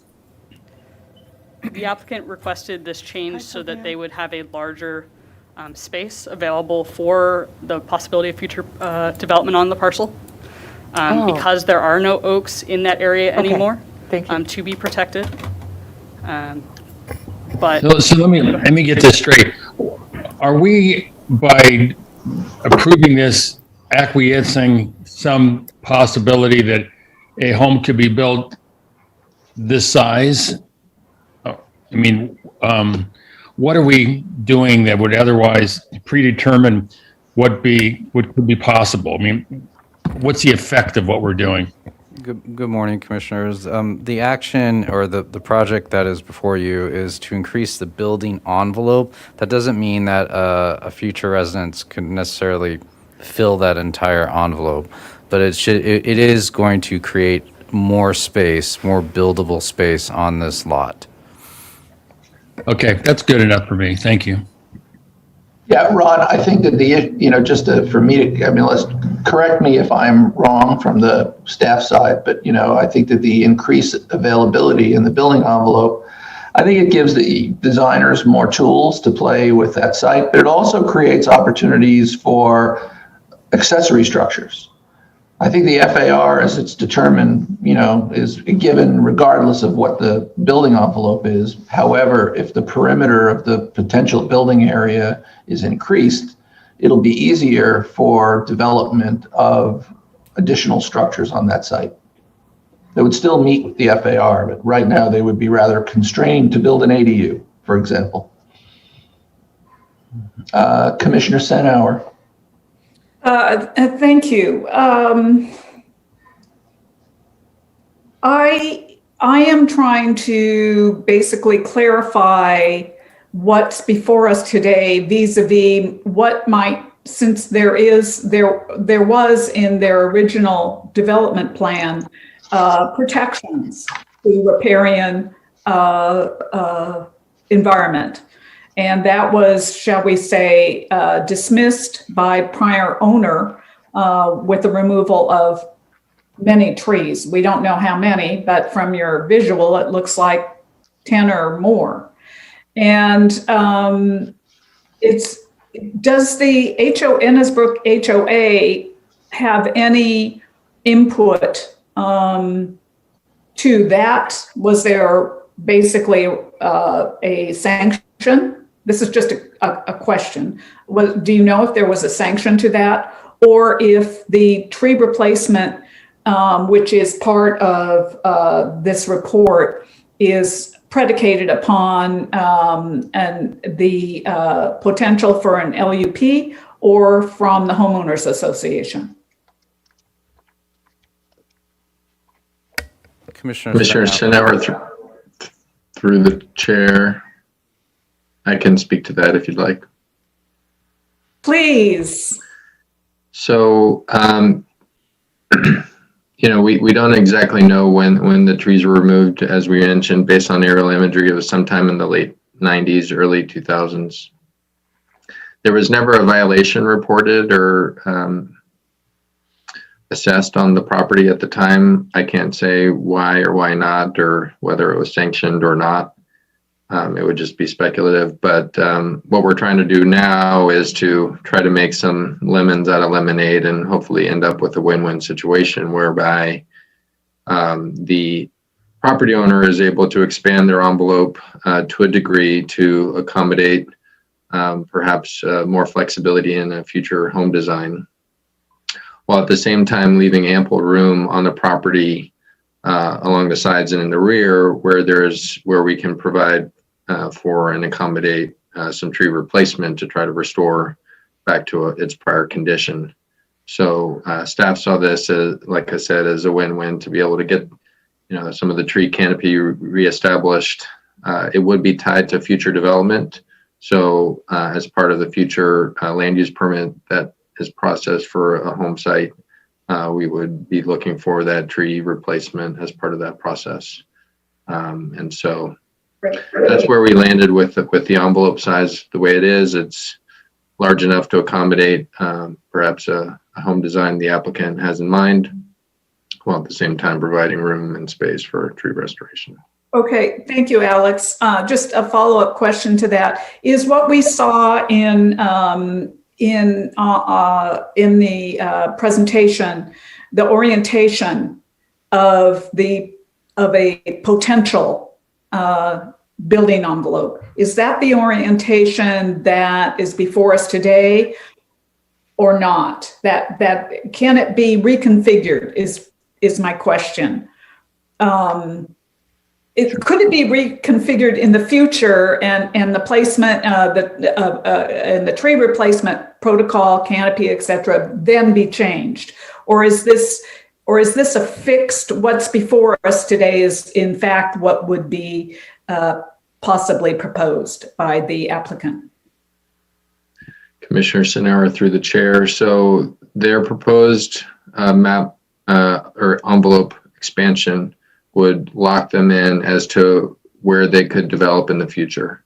How exactly the tree replacement would look like, it would basically be covering the areas outside of the envelope so that they could use the envelope area within the envelope for more, ornamental landscaping, etc.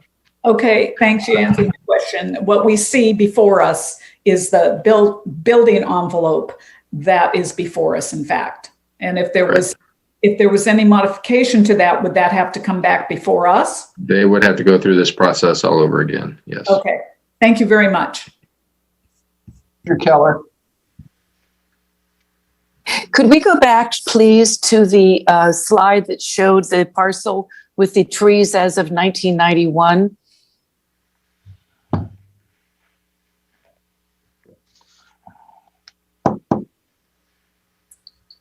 It's still rather small, but it does appear that there are 2 trees that are within the proposed expanded envelope. Is that correct? Do those trees still exist? Mr. Senna, through the chair, the tree that you see just directly north of the red envelope, the existing envelope, is actually dead. An arborist has indicated in the report that tree needs to be removed. The other trees at the very north end of the envelope do not exist at this time. So I'm just asking specifically, is with the expansion of the envelope, are there any other trees that will be removed? The dead tree that would be removed, but there are no other trees proposed for removal at this time. Okay, thank you. In the attachment B, I guess it is, condition of approval where it lists the tree replacement, there are a lot of specifics about the tree replacement, but nothing in terms of size. And I'm wondering if there is a proposed size of the replacement, because as we know, it takes a long time for oak trees to grow. It would be, if they're talking about replacing mature oak trees, it would seem to me a good idea to have some specification for a larger sized tree. Is that something that has been proposed or contemplated? Commissioner, through the chair, a tree replacement plan will be prepared at the time development is reviewed by either a licensed architect or a P&D approved biologist. Smaller trees do have the possibility of thriving with a larger degree, and larger trees certainly would be part of that proposal, but that will be reviewed at that time when that is submitted. I hope you understand when I say that seems a little backwards to me. If one of the justifications and supports for expanding the envelope is the promise to add trees and refoliate the parcel, then we should see something of those intentions in the process of giving permission to expand the envelope. Commissioner Keller, just to remind you, it is a condition of the project that they need to do a tree replacement plan, and that needs to be in place prior to approval of development. No development is proposed at this time. This is simply just a request to modify the building envelope. Right. We do, however, in attachment E, have a proposed development plan or a proposed residential. This is presumably the sort of thing they will want to do.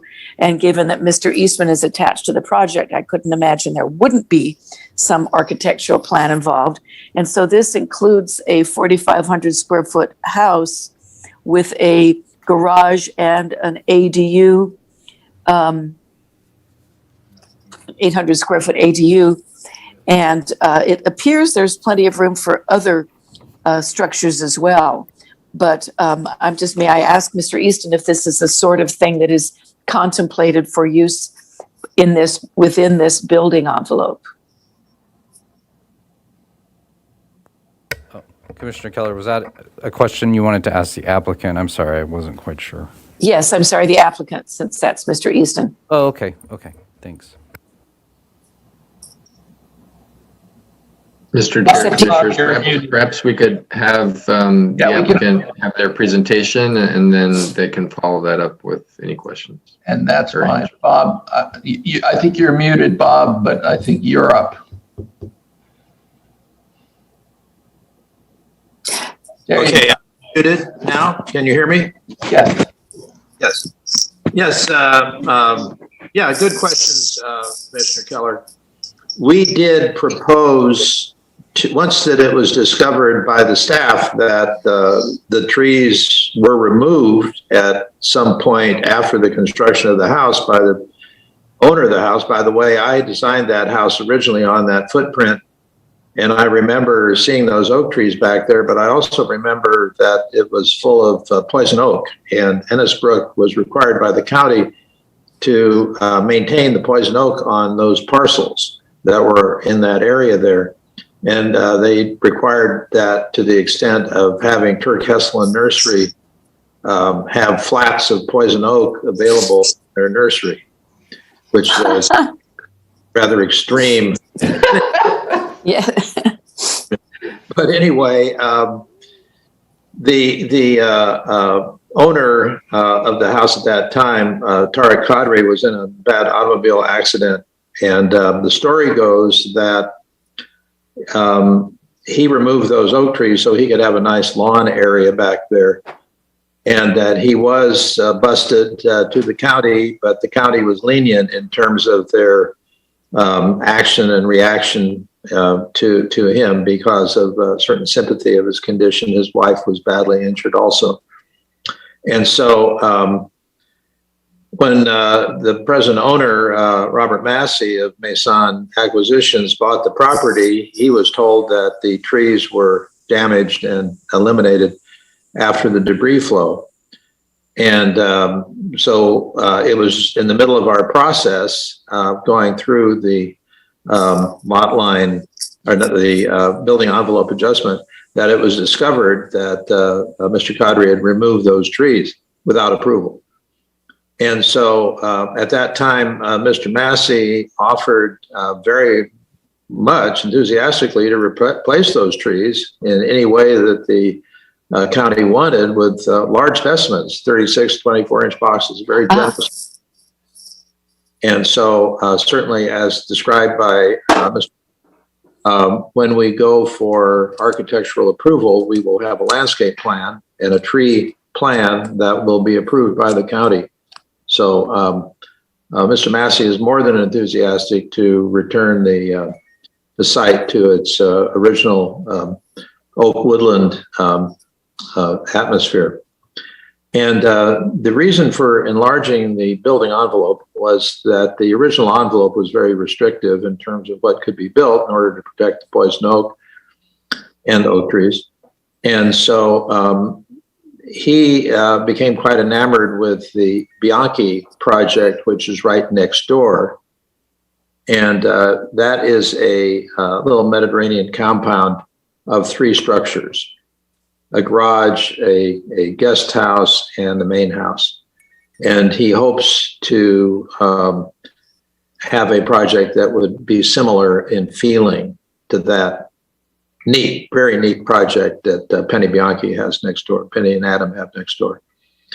And so that's one reason the envelope was we wanted to expand the envelope. We did move the envelope away from the Bianchi house by 10 feet.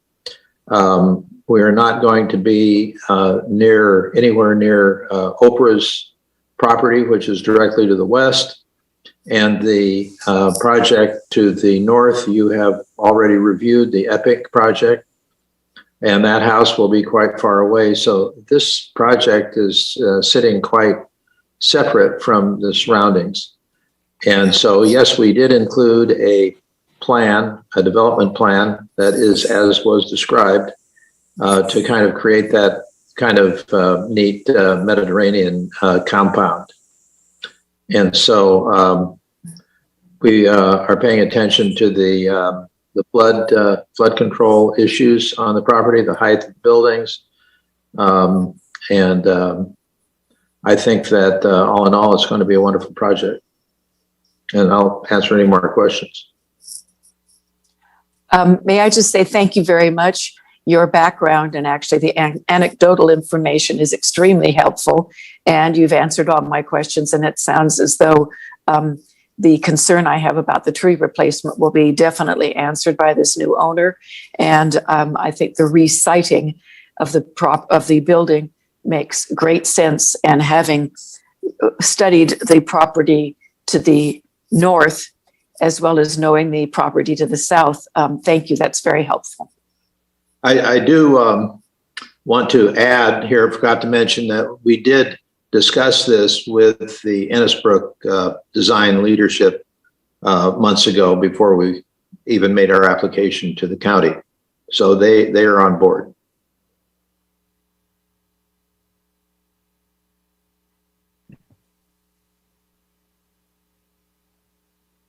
So that's really my presentation. If anybody else has any questions, I'll be more than happy to answer it.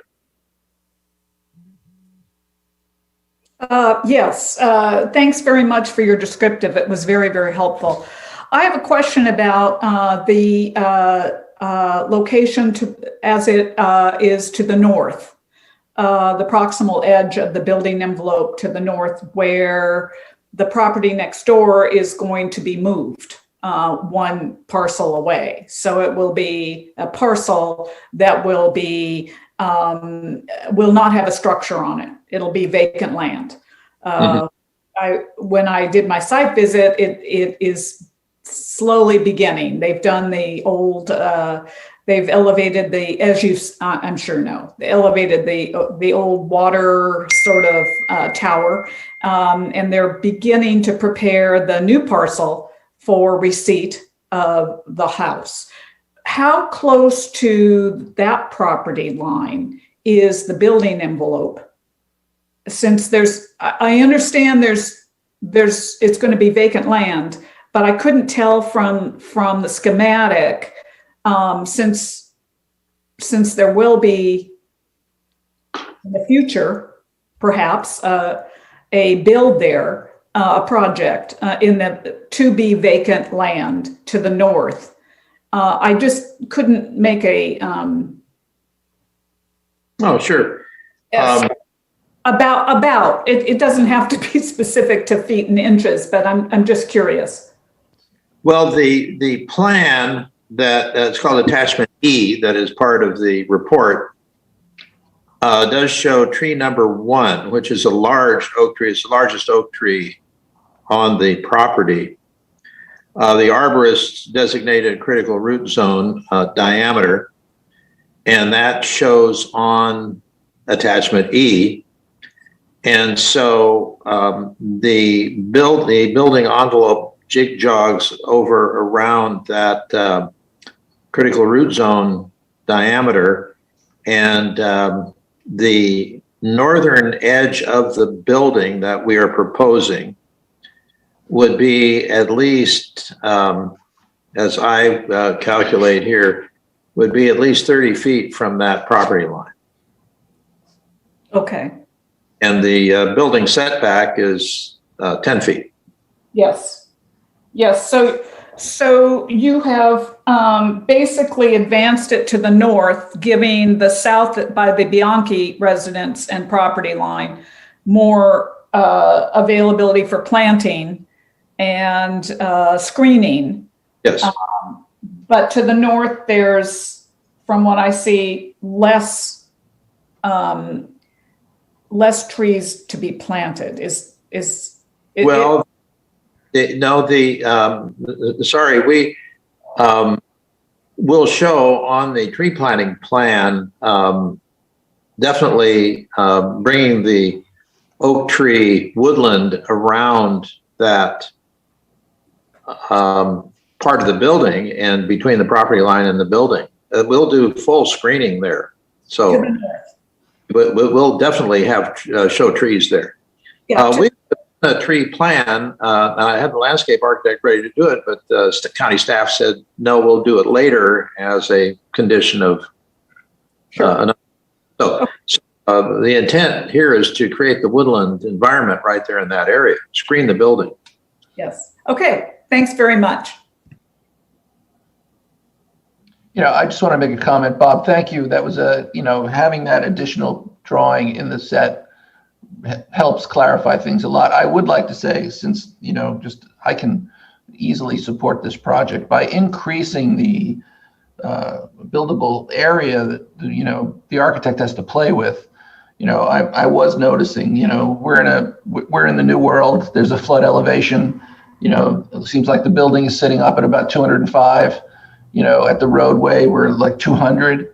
So by giving this project the opportunity to kind of spread its buildings out and accommodate these different heights and masses, I think we improve the opportunity to have a much more appropriate, scaled, and sensitive project. So, I think that if you hamstring the building into a smaller parcel, then you're kind of forced to make all sorts of other bad decisions that you'd rather not make. So, I could easily see that, accepting this as an expansion of the envelope, since we're not, hurting any trees, I would be very much in favor of this.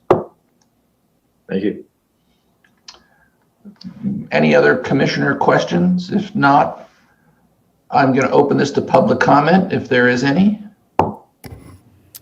Mr. Chair, I haven't received any comment letters and no one is signed up to speak.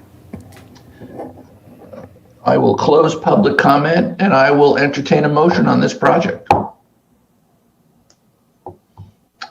Commissioner Senauer. Yes, I would like to move staff's recommendation. You can have the slide or I can read it here from my hard copy.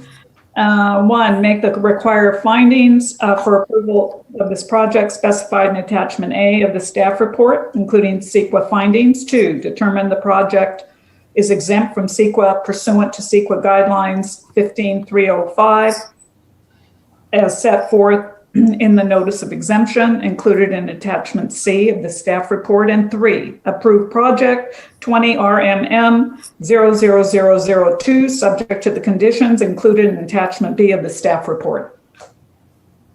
Do I have a second? Second. I second the motion. Motion is made and seconded. Let's do a roll call vote. Thank you. Commissioner Senauer? Aye. Commissioner Palucci? Aye. Commissioner Keller? Aye. Chair Kupiec? Aye. Motion carries 4-0. Thank you. Thank you very much. Thanks, Bob. We should move on to item number 5, the Montecito Planning Commission Procedural Manual. Should we read this into the minutes? Thank you, Mr. Chair. The Montecito Planning Commission will hold a discussion on how to revise the existing Montecito Planning Commission Procedures Manual.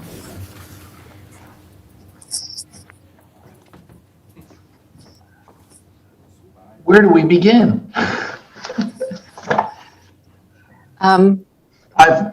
Do we have any ex parte? I guess that we should. Is there any ex parte announcements by the commissioners? I have none. Commissioner Sanauer? Oh. Mr. Chair, there wouldn't be any ex parte on this particular item. Oh, okay. So the fact that I communicated with county council is not something I need to report? Okay, thank you. I'm a little lost here, Jeff. How do we begin this discussion? I mean, are there recommendations that are being made for our consideration of amending this document? I mean, obviously, it seems like from what I can gather from what I've been reading that, altering this document is like turning a battleship. Yeah, Mr. Chair, Commissioners, just to follow up on our last hearing, the discussion that we had at the last time was when we looked at the bylaws, or when we looked at the procedural manual. Most of the procedural manual is based on ordinances, and to change those sections require ordinance amendments. We did discuss that Section 4, which is the Planning Commission bylaws, there could be a potential to make amendments there or changes to those to that section without having to do ordinance amendments. My notes also indicated that there was a request for us to look at item or section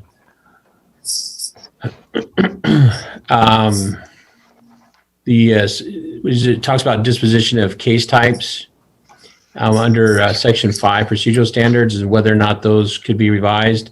When I reviewed those, it was determined that those disposition of case types are also outlined by ordinance.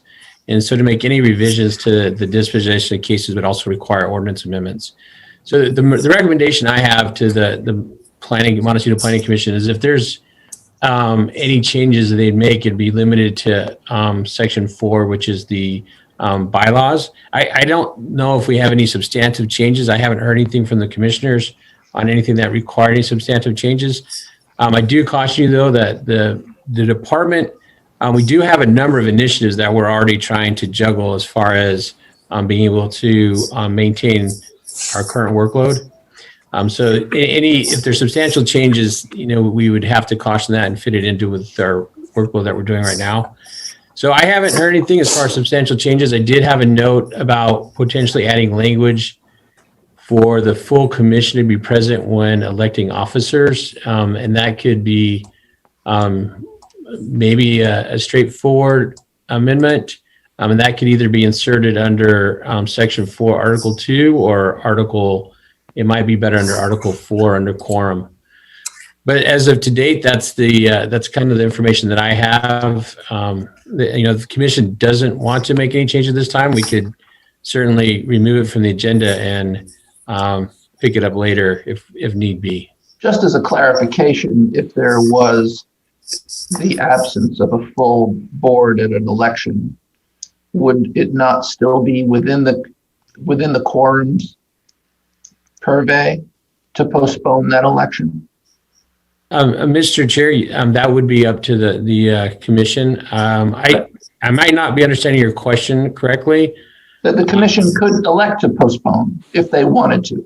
Yeah, Mr. Chair, that's correct. And I think like the circumstance, let's say for hypothetical, if the circumstance was as if today where you don't have that fifth member, then there wouldn't be any reason to continue it because you'd have a quorum at that time. But in the instance where somebody was actually on the commission but just absent for that hearing, you could continue it until there was a full quorum present to hold those elections. Right, and that would be like I said, within the jurisdiction of the commission.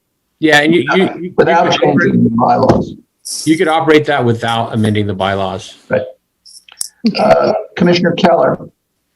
Yes, could I just clarify this? So I understand that any change to this requires an ordinance amendment, And why are you saying that Section 4 or Article 4 quorum is the only one we don't have to have a ordinance amendment for?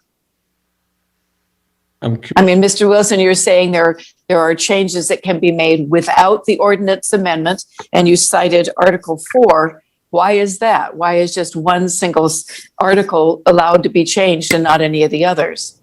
Thank you, Commissioner Keller, and through the chair. When you look at the procedure manual, under the other sections, those sections are tied to specific county ordinances. So to make any changes, revisions to those sections would require an ordinance amendment. However, for clarification, Section 4, which is the Planning Commission bylaws, those aren't associated to any county ordinance or government code section. So those could be within the purview of the Montecito Planning Commission to make revisions that that would not also require an ordinance amendment. Oh, I see. So as we could change the bylaws, I'm sorry, that was what I wasn't clear about, that anything under the bylaws could be changed, not just the Article 4, but anything under it. For example, if we wanted to change the officers of the commission, for example. So that's what you're saying. Yes. Commissioner Keller, through the chair, that is correct. Okay. But just a word of caution on that. There are, when you look at the prior section, it does talk about the organization, which is the Planning Commission shall elect its chairman and vice chairman among its members. So there are some parameters that you would have to take into consideration making revisions, but otherwise we could make some changes to this section, the bylaws. Right. No, I mean, because I noticed that the ordinance provision says chairman and vice chairman, and then we've added a second vice chairman and a secretary, and that's considered okay, you're saying. Okay. I just wanted to clarify with everyone that my reasons for reaching out to Brian Pettit was because it says in the original ordinance that the members of the Montecito Planning Commission be residents of the Montecito planning area as defined by the Montecito Community Plan. And apparently the recent advertisement or the notice about a new commission member did not mention the requirement of residency. And it also doesn't say anything in the bylaws about that, but apparently it was in the original ordinance and is presumptively included in the bylaws. And so that is a requirement of any commissioner or any new commissioner. The second thing I wanted to ask, just to confirm, is that there was actually an ordinance amendment made a year after the original ordinance just to change the meeting date from the second Wednesday to the third Wednesday. And that is the only change that has been made. Subsequently, there was a change made that increased the remuneration of the county planning commissioners, but not the Montecito planning commissioners. And we have this letter from former commissioner and former chair Jamie Brown talking about her experience with trying to do some ordinance amendments and talking about the hundreds of thousands of dollars that it would cost to make any ordinance amendment. And I'm just curious as to whether or not that estimation is correct, or if an ordinance amendment could be done relatively inexpensively, such as the one that was done changing the meeting day, or such as the one that was done to increase the compensation of the county planning commissioners. Because one thing that we have talked about numerous times that I actually would support, and I think some of my fellow commissioners support, is remuneration for the Montecito planning commissioners. So is it a more expensive, this is a long-winded question, but I guess what I'm saying is it a much more expensive proposition if we wanted to change that language rather than just making a modification to existing language? And how expensive would it be? I think, Mr. Wilson, I'm asking you. I'm sorry, is that clear to you? So, Mr. Chair, Commissioner Keller, I think there's two questions there. The first question had to do with the vacancies on the Montecito Planning Commission. Council and I reviewed the information online yesterday. When you go online, the county, the website, and you look at the vacancies for commissions that are appointed by the board of supervisors, it does show that the Montecito Planning Commission has a vacancy, and it does list under membership. The Montecito Planning Commission shall consist of 5 appointed members who reside in the Montecito planning area as designated by the Montecito Community Plan. So what my review indicates that that information is being distributed as a requirement for being appointed to the Montecito Planning Commission. Oh, thank you. It was reported to me that there was another source in which it was not listed, but if it's correct on the website, I'm very glad to hear that. Thank you. And then your second question has to do with compensation for the Montecito Planning Commission. There is a process that we'd have to go through, and I think I mentioned this before, is per the Board of Supervisors policy, our department is required to do cost recovery, especially in the permitting side of our operations.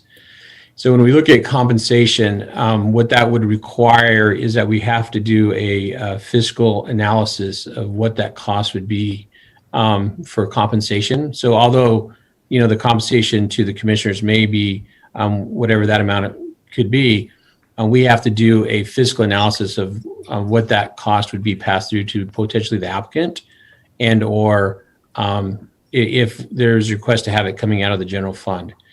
So we have to do an analysis. So the cost, the process is like twofold. One, we have to change the amendment. And so that takes staff time to prepare the amendment and then present it to the board. And then there's going to be the cost associated with staff doing the research and amending our fee schedule to accommodate funding for that compensation. So today I don't have what that cost would be, but there would be a cost associated with moving that ordinance amendment forward. May I just follow up with one other question? Does the County Planning Commission, are they remunerated out of the general fund or out of fees that are generated? There is a fee associated with it going to the County Planning Commission. And so that's where that funding coming from. And so currently part of our cost recovery, that there's fees associated with going to the County Planning Commission and any other associates that are compensated to offset that cost. And so as of now, there's no comparable fee to come to the Montecito Planning Commission. Commissioner Keller, through the chair, that is correct. There is no fee associated with the Montecito Planning Commission in regards to that aspect of it. Thank you. Commissioner Keller? I'm sorry, I'm seeing the wrong. Ron, Commissioner Police. Yes, thank you. Jeff, so can I get this straight? So the expenses, notwithstanding paying any compensation for the commissioners, but all the expense of staff and all the things that we do or you do for all the agenda items, how is that covered? Is there some just general budget cost that you have in there for the Planning Commission? Thank you, Commissioner Police, and through the chair. So there, as I mentioned before, our budget, or for the permitting side and the commissions, we do a cost recovery. So the planners, they bill their time to the cases, and their billable rate includes their supervisors, the deputy, and a portion of my time. And there are some fees associated with hearing support, staff preparing the agendas and things like that. So we build in fees and some billable rates to cover that cost. And so that's part of that cost recovery. And so we anticipate throughout the year that we'll have X number of projects at hearings, and those projects will pay, the cost of attending those hearings and supporting staff. The issue that comes in, especially like the Montecito Planning Commission, is like this item today, there is no fee associated with it. So this is a burden on the department to have to pay for any items that aren't associated with the project. And so that comes out of our revenue. And if we have a lot of these projects, there isn't a fee associated with offsetting it. So it could put us in a deficit if we do those things. Understand. One more question, which is not part of this discussion, but part more of, how long can we go with not having a full commission? Because at some point there's going to be a decision that's going to be a 2-2, and it's going to be kind of a waste of time. We've been quite cooperative since we've lost our last member, and we've had mostly unanimous decisions. But I was just kind of curious, has DOS given you a time frame when he may replace Charles? Thank you, Commissioner Police, to the chair. I don't have a timeline. I know that they're actively engaging in trying to fill that position, and they understand what you outlined as far as the risk of potentially a 2-2 vote. So I know they're working diligently to fill that. As of yet, I don't have a timeline. I know that they had it. They're reviewing candidates and doing outreach to fill that position as hard as they can. Thank you, Jeff. Well, I guess having read through this entire section, it's fascinating reading material, but, I have to say that, similar to the decision that we made some months ago where we deferred the, tabled the discussion about compensation. I don't know how other people feel.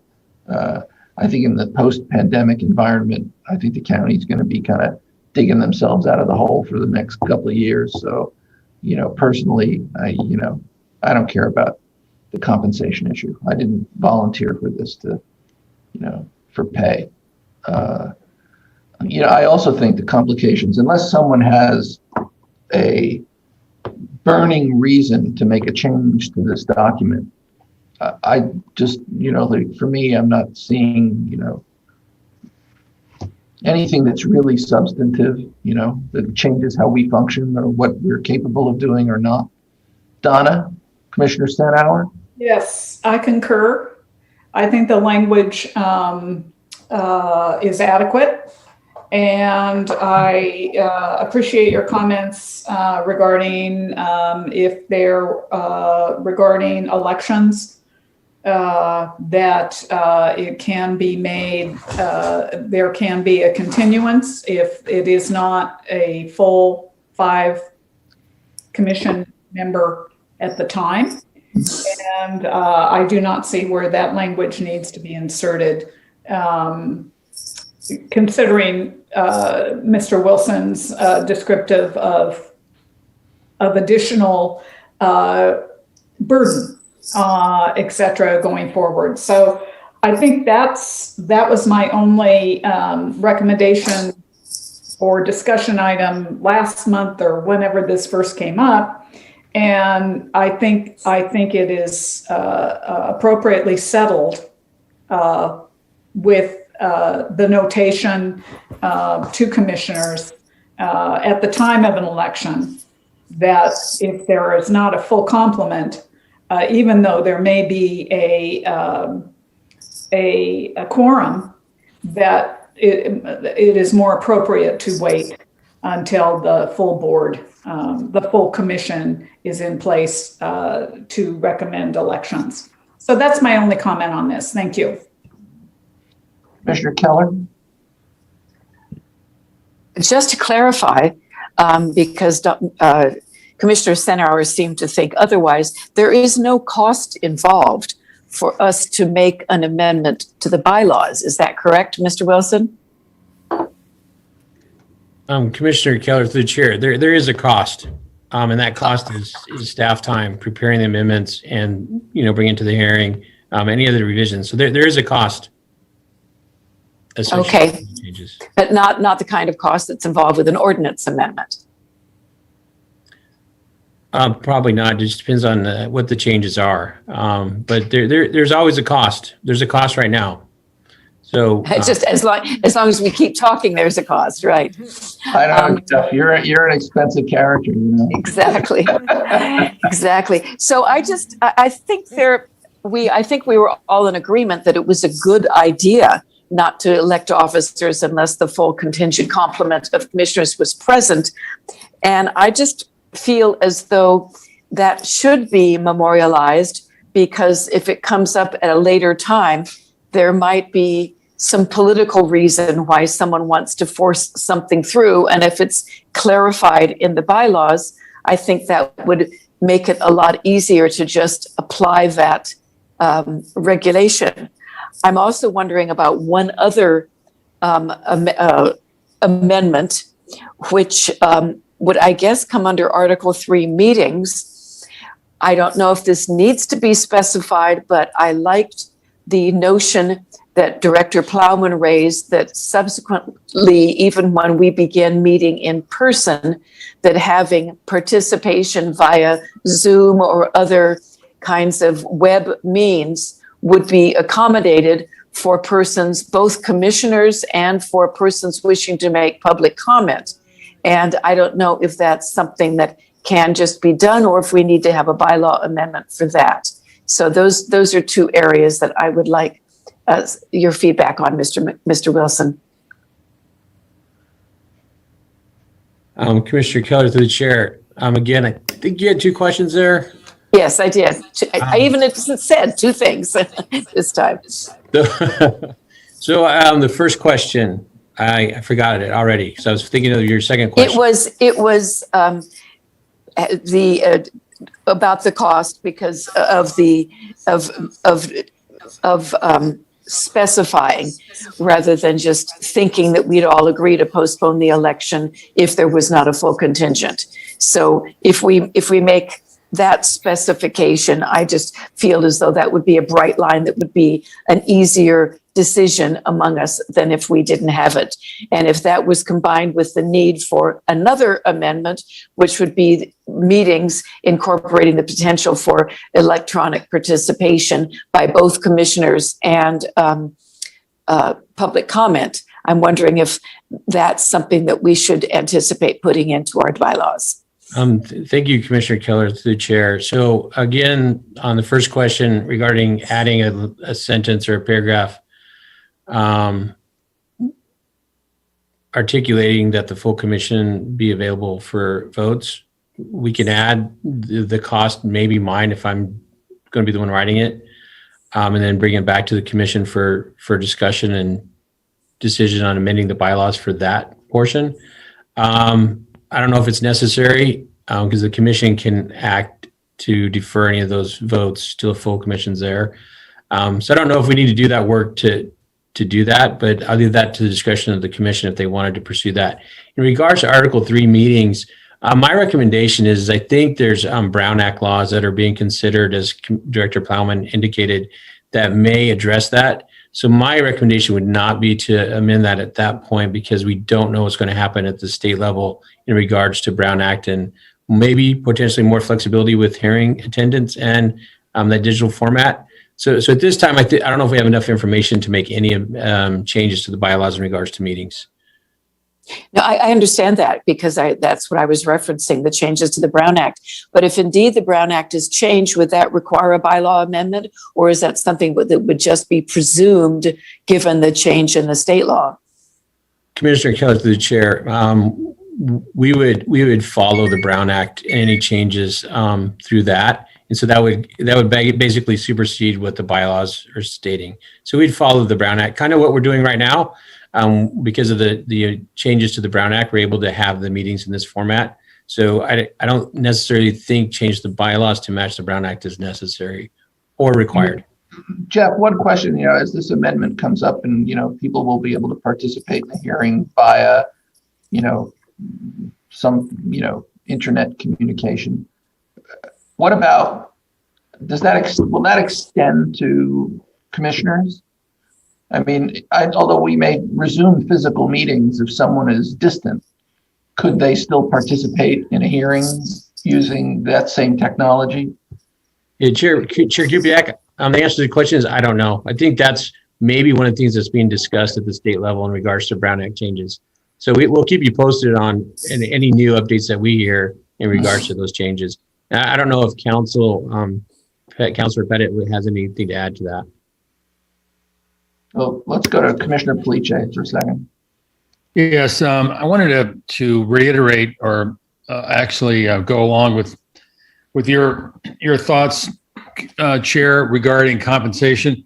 I really think that looking how much work the County Planning Commission does, I don't think we measure up, not to take anything away from our commission, but they have a lot more responsibility than we do. And I see that, because of the Montecito Association and the committees on those organization that I never thought we ever contemplated in the beginning of being compensated on this commission. And I very much signed up as a volunteer, and I have no problem continuing in that capacity as a volunteer. So that's that one thing. See, the second thing I wanted to say was, I guess I already asked you, Jeff, about the replacement of Charles. So I guess maybe I'm finished. Thanks. Well, I'm not sure where we are. I mean, Susan? Just, Mr. Police, just to give you a little background on the compensation issue. At the time the Montecito Planning Commission and the Montecito Board of Architectural Review were being proposed, there was not any certainty that the Board of Supervisors would approve the creation of these two groups. And the thinking of, because I was involved with the groups that actually created them and recommended them and wrote the bylaws, at the time it was thought that if we could show it would be minimal cost to the county to create a Montecito Planning Commission, it might be more likely to pass. And so that's why the recommendation went through of no compensation. And if you look at the original ordinance, it only passed by a vote of 3 to 5 among the Board of Supervisors. And I understand that additional cost was one of the considerations. And the only reason it's come up as an issue now, and maybe with Charles no longer on the commission, he was one who was championing this because he was getting a lot of feedback that we were not respected as the professionals that he felt we were in terms of our work because we were doing so on a volunteer basis. And there had been some reference in the media to our being mere volunteers. And I think it was his belief that compensation would remedy that. So I think none of us signed up expecting to make money. We signed up to be volunteers. And if those rationalizations for requesting compensation are not important factors for any of us, then we shouldn't pursue it. So I just wanted to give you that background. Yeah, I understand. And I pretty much feel gratitude that the county provides this vehicle for Montecito in the form of our commission. Not all parts of the county appreciate it the same, but I noticed that the planning commission or the planners, the department do a hell of a job providing us the information and all the likes, which we're doing today. So I'm grateful and thank you.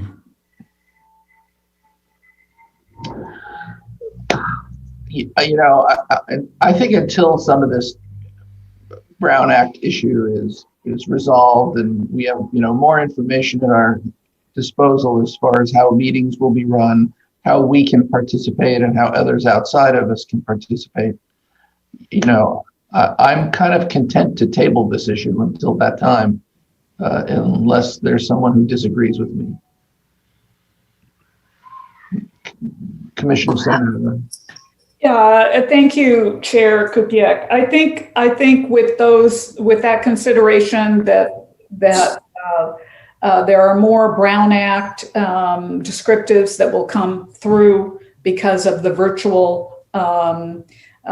the virtualness of meetings now. Perhaps tabling both the any change in language at this time might wait prudently until we get some more definition and clarification on some other things. And I think there's no imperative right now. We're not even half through the year.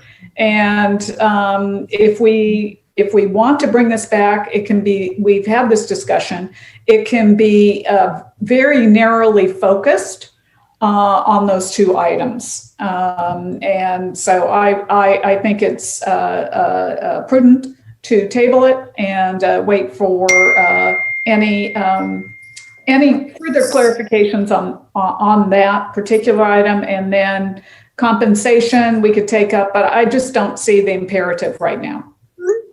Commissioner Keller. Whoops, thank you. I think Commissioner Senauer has stated this well. Since I would like to revisit this at such time as the Brown Act changes come along, it would be much more efficient just to do everything that we intend to do at that time. But I'm not sure that tabling is the correct term unless, Mr. Wilson, I'm prepared to make a motion. Is it tabling or is it continuing? If we continue, it has to be to a time specific. Is that correct? Commissioner Keller, as the chair, I think you can make a motion to table this item, and then the commission has the discretion to bring it back at a future date whenever they desire, whenever you desire. So tabling is fine. I think that's a good approach. Okay, thank you. Well, I would like to make a motion to table this item until a future date when we can consider the additional issues that may be brought up by the Brown Act amendments. I second. A roll call vote? Commissioner Senauer? Yes. Commissioner Palucci? Yes. Commissioner Keller? Aye. Chair Kupiak? Aye. Motion passes 4-0. Thank you. Well, I think we've kind of come to the end of our agenda. And I want to thank everybody for their participation and the presenters who were here today and staff who gave us some wonderful information. And I don't think we need a motion to adjourn. I think we can just adjourn. Thank you. Thank you. Thank you very much. Bye. Thanks, Sharon. Thank you. Bye-bye. Good job, Jeff. Good job, Bob.